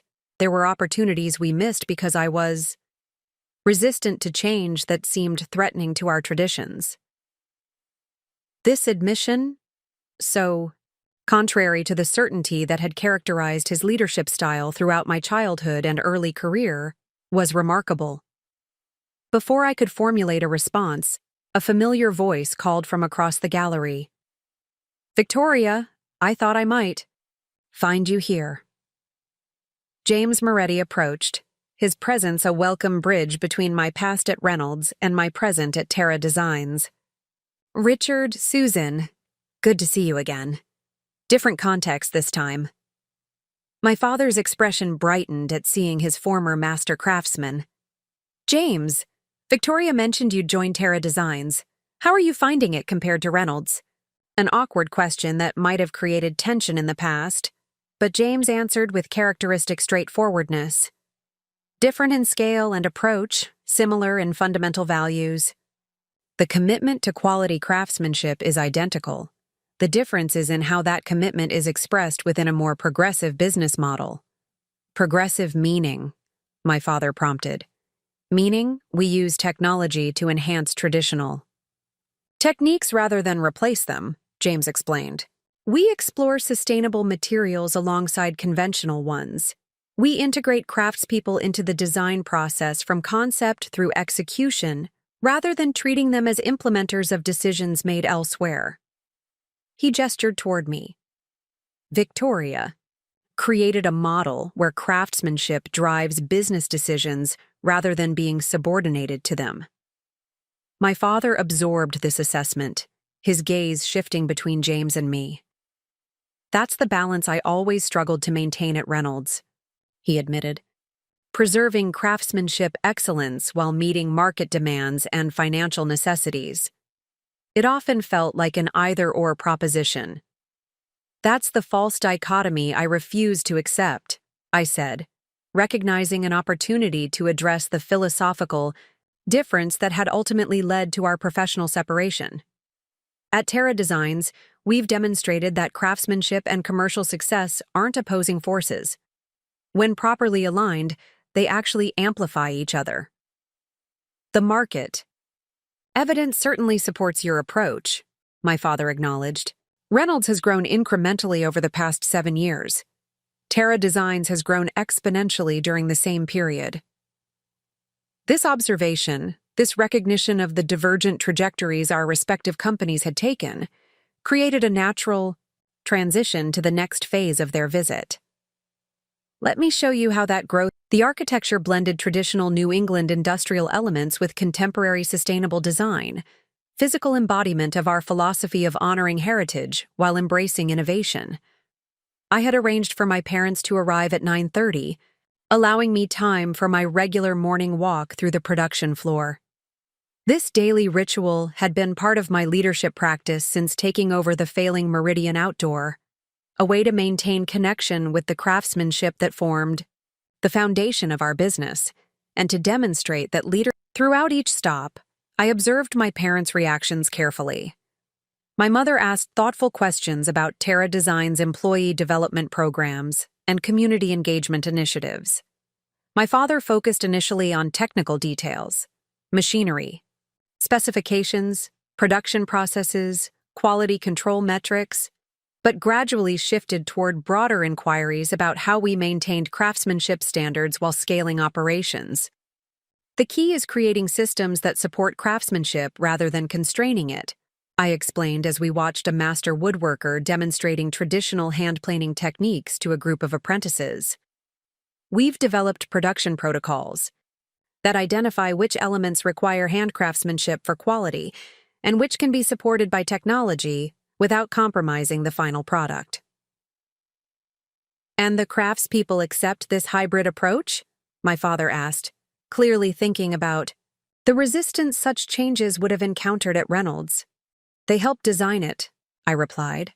When I took over Meridian, one of my first actions was establishing a craftsmanship council, master artisans who advise on production methods, quality standards, and training programs. They have real authority in determining how we balance traditional techniques with modern efficiency. My father's expression reflected genuine surprise. You gave production workers authority over core business processes? I recognize that they possess essential expertise, I corrected gently. The knowledge of materials, techniques, and quality indicators that exists on our production floor represents generations of accumulated wisdom. Ignoring that expertise in favor of purely financial or marketing considerations would be not just disrespectful but fundamentally poor business practice. As we continued through the facility, the contrast between Terra Design's approach and Reynolds' tradition-bound methods became increasingly evident. Where Reynolds maintained strict departmental boundaries, Terra Designs fostered cross-functional collaboration. Where Reynolds preserved techniques unchanged for generations, Terra Designs honored traditional methods while continuously improving their application. Where Reynolds defined quality primarily through adherence to historical standards, Terra Designs balanced heritage with innovation to create new standards of excellence. By the time we reached my office for a concluding conversation, my father's initial reserved assessment had evolved into visible admiration. As he studied the architectural models of our planned international expansion, showrooms in London, Tokyo, and Dubai designed to showcase American craftsmanship in global contexts, his expression reflected not just impression, but a fundamental reassessment. I underestimated you, Victoria, he said finally, turning from the models to face me directly. Not just your business acumen, which is evident in Terra Design's growth, but your understanding of what makes craftsmanship meaningful and sustainable in the modern world. The acknowledgement I had once desperately sought now arrived freely, without my having to demand it. Yet its impact was different than I might have imagined years earlier. I felt neither vindication nor triumph, but rather a quiet satisfaction that the values I had learned from him had found fuller expression than either of us had once thought possible. I learned the fundamentals from you, Dad, I said truthfully. The respect for materials, the patience required for excellence, the understanding that what we create outlives us. What I've built at Terra Designs isn't a rejection of those lessons, but their evolution. My mother, who had been relatively quiet throughout much of the tour, spoke with unexpected directness. The question I keep asking myself today is whether Reynolds might have evolved in similar ways if we had supported your vision rather than fearing it. It was the question that had haunted the edges of my own thoughts for 7 years, not from resentment but from genuine curiosity about the path not taken. What might Reynolds Fine Furnishings have become if my Harvard-educated strategic perspective had been combined with Elizabeth's design sensibility and my parents' deep knowledge of traditional markets? That counterfactual doesn't serve anyone, I replied gently. Reynolds has remained successful by maintaining its core identity and making incremental adaptations to changing market conditions.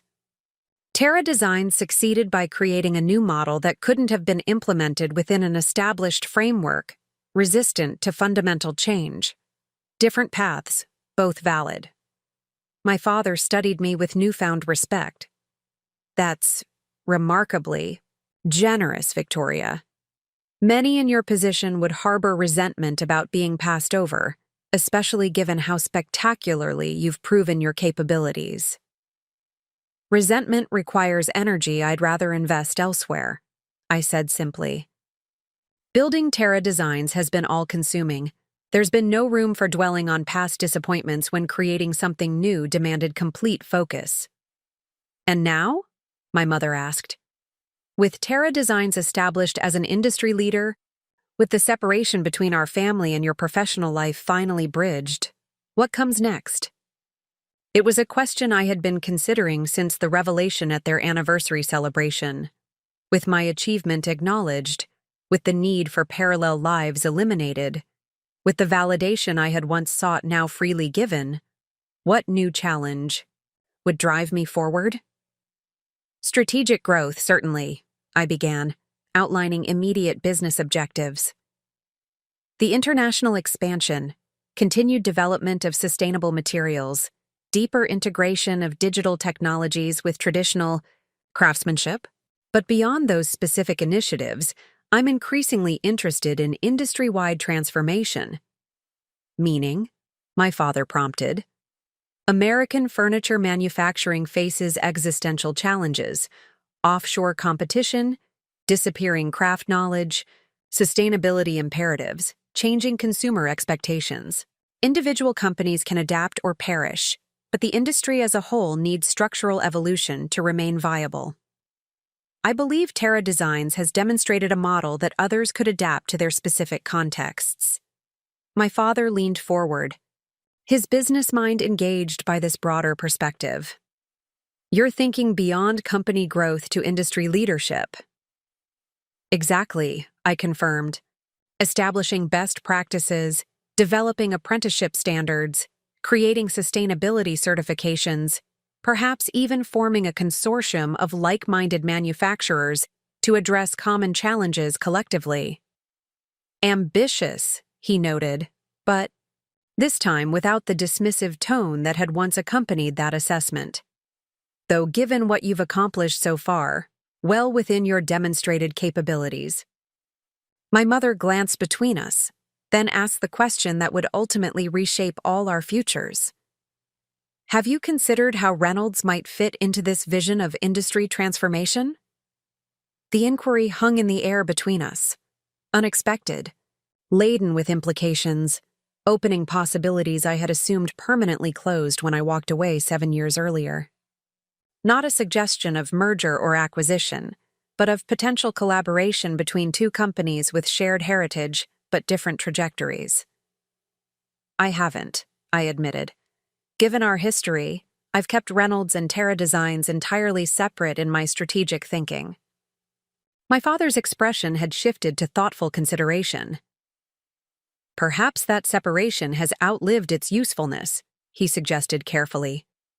Reynolds's traditional expertise and established client relationships, combined with Terra Designs, innovative approaches and growth mindset. There might be complementary strengths worth exploring.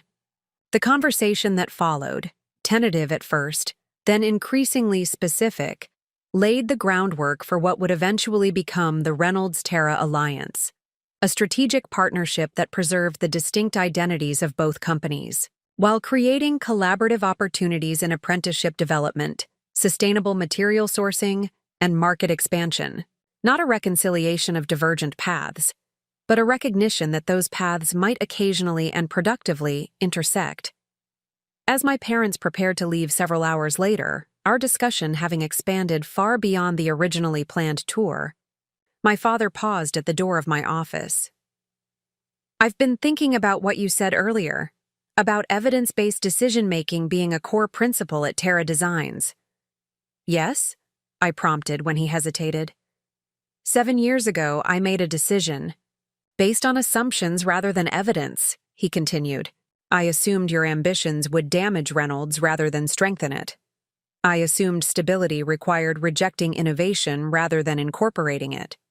I assumed traditional craftsmanship and modern business practices were inherently incompatible. He gestured around at Terra Designs headquarters, at the physical manifestation of everything his assumptions had deemed impossible. The evidence you've created proves all those assumptions were wrong. I'm sorry I didn't see the possibilities you saw. It was the explicit apology I had never expected to hear from Richard Reynolds, a man whose identity had been built around certainty and tradition. Its genuine delivery, straightforward, without qualification or defensiveness, marked the final resolution of the painful breach that had occurred 7 years earlier. "Thank you," I said simply. "That means a great deal." As my parents drove away, I remained at the entrance to Terra Design's campus, reflecting on the journey that had brought me to this moment. The rejection that had once seemed devastating had ultimately created the conditions for building something far more significant than I could have achieved within Reynolds's constraints. The ambitions that had been deemed excessive had proven precisely calibrated to market opportunities my parents couldn't see. The forced independence that had felt like exile had become the foundation for authentic leadership on my own terms. The daughter they had overlooked had become the industry leader they now admired. The vision they had dismissed had created a legacy that complemented rather than competed with their own. The future they couldn't imagine had become a present reality more successful than anyone could have predicted. But beyond these satisfying resolutions lay something more valuable: the freedom to integrate all aspects of my identity, professional achievement, family history, personal values, into a coherent whole. No longer the Reynolds daughter in one context and Terra Design's CEO in another, I was now fully Victoria Reynolds, a builder whose foundations included both what I had received from my family and what I had created independently. The journey from invisible heir to visible creator had reached not an ending, but a new beginning. One where success was measured not by comparison to others' expectations, but by alignment with my own vision of what was possible. The 18 months following my parents' visit to Terra Designs marked a period of unprecedented evolution, not just for our respective businesses, but for our understanding of what family legacy truly means. The tentative conversation about potential collaboration that concluded their visit evolved into structured discussions between leadership teams, careful exploration of complementary strengths, and eventually, the formal establishment of the Reynolds-Terra Alliance. This partnership didn't represent the merger many industry observers initially assumed was inevitable. Both my father and I recognized the importance of maintaining distinct identities for our companies, each serving different market segments with different approaches. Reynolds would continue focusing on traditional, limited production pieces for established clientele who valued historical authenticity above all else. Terra Designs would continue pushing boundaries in sustainable luxury and scaling craftsmanship for broader accessibility without compromising quality. The alliance instead created shared initiatives in 3 key areas: apprenticeship development, sustainable material sourcing, and complementary market presence. Each addressed critical industry challenges while leveraging the particular strengths of both companies. The first initiative, the New England Craftsmanship Academy, combined Reynolds's deep expertise in traditional techniques with Terra Design's innovative training methodologies and broader market reach. The academy offered 3-year apprenticeships in furniture craftsmanship, with rotating placements between Reynolds's workshop, Terra Design's production facilities, and independent studios throughout the region. This structure ensured apprentices gained both depth in traditional methods and breadth in contemporary applications. "We're not just training employees for our companies," I explained to industry press at the Academy's launch event. "We're preserving endangered knowledge, evolving traditional practices for contemporary contexts, and ensuring American craftsmanship remains viable for generations to come." My father, standing beside me at the podium, added his perspective. "For decades, traditional furniture makers have struggled with succession planning. Young people interested in woodworking often couldn't see sustainable career paths in traditional shops, while established craftspeople lacked structured ways to pass on their knowledge. The Academy bridges that gap, creating continuity while embracing necessary evolution."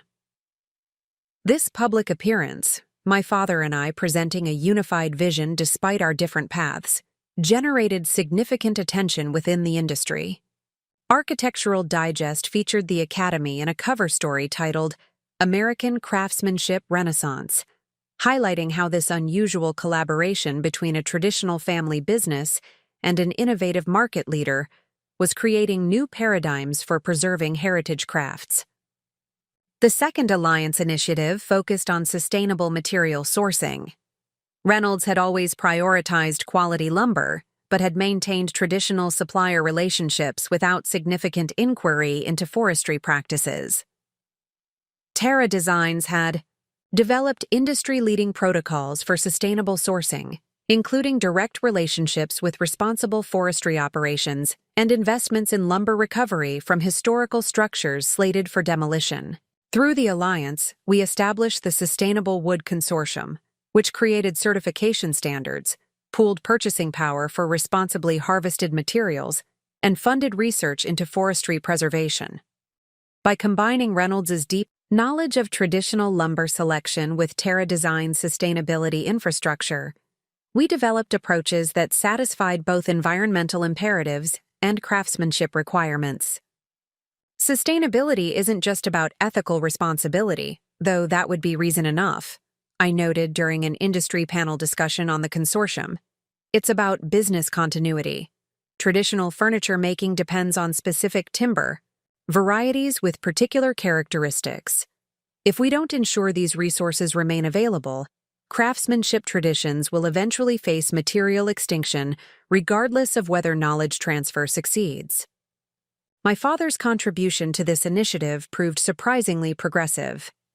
Once engaged with sustainability not as an abstract concept, but as a practical necessity for preserving craftsmanship, he became an effective advocate among traditional manufacturers who might otherwise have dismissed environmental concerns as contrary to heritage practices. Richard Reynolds advocating for certified sustainable sourcing carries different weight than if the message came only from younger companies like Terra Designs, James Moretti observed. He's demonstrating that respecting tradition and embracing sustainability aren't opposing values but complementary necessities. The third initiative, coordinated market presence, was perhaps the most delicate to structure, but ultimately the most commercially significant. Rather than competing directly or offering comparable products with different branding, Reynolds and Terra Designs developed clearly differentiated market positions that could be presented as complementary options for clients with diverse needs. Reynolds Fine Furnishings became explicitly positioned as heritage craftsmanship, limited production pieces made with historical techniques, designed for collectors and institutions committed to preserving American furniture traditions in their purest form. Terra Designs continued its focus on evolved craftsmanship, traditional quality standards applied to innovative designs and sustainable materials, scaled for broader accessibility without compromise. This differentiation allowed shared showroom spaces in key markets where clients could experience the full spectrum of American craftsmanship, from museum-quality historical reproductions to contemporary interpretations that maintained handcraft values while embracing modern aesthetics and production methods. "We're not competing for the same customer," Elizabeth explained during the opening of our first shared showroom in Chicago. "We're offering different expressions of shared values for different contexts and preferences." A client might choose Reynolds for their formal dining room and Terra Designs for their everyday living spaces. Both reflect commitment to craftsmanship. They simply emphasize different aspects of that tradition. The industry response to the Reynolds-Terra alliance exceeded our expectations. What began as a tentative exploration of potential collaboration between estranged family members became recognized as a potential model for how traditional craft businesses could adapt to contemporary market conditions without abandoning their heritage values. Traditional manufacturers who had been resistant to change began approaching both Reynolds and Terra Designs to learn how they might implement similar balanced approaches to innovation while preserving their craftsmanship identities. Conservation organizations that had previously viewed the furniture industry primarily as a threat to forest resources now recognized potential allies in sustainability initiatives. Design schools requested presentations on how the alliance was bridging traditional techniques with contemporary applications.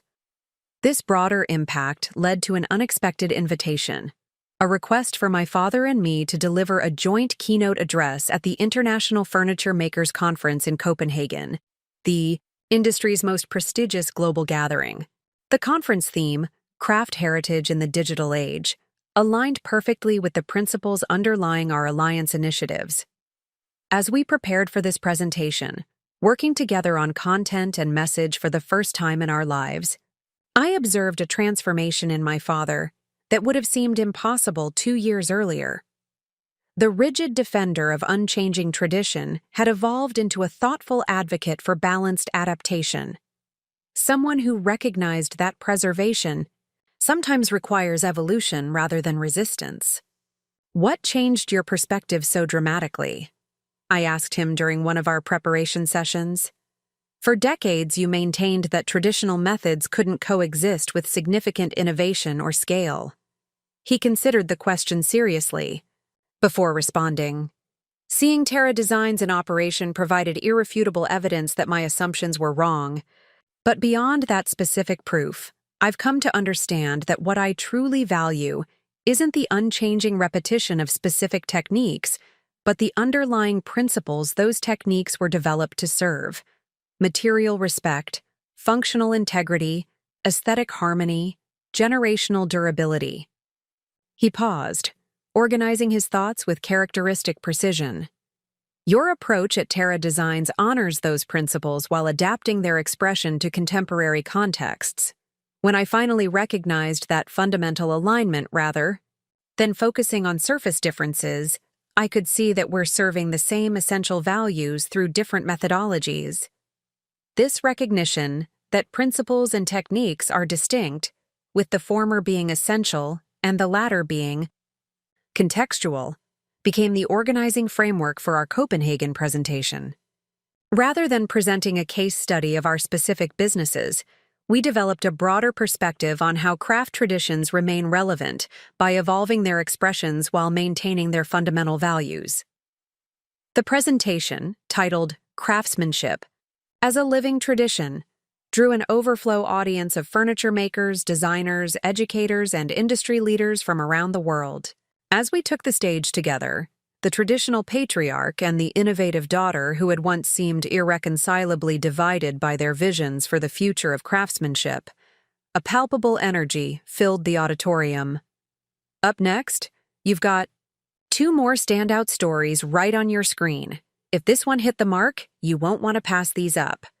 Just click and check them out, and don't forget to subscribe and turn on the notification bell so you don't miss any upload from us.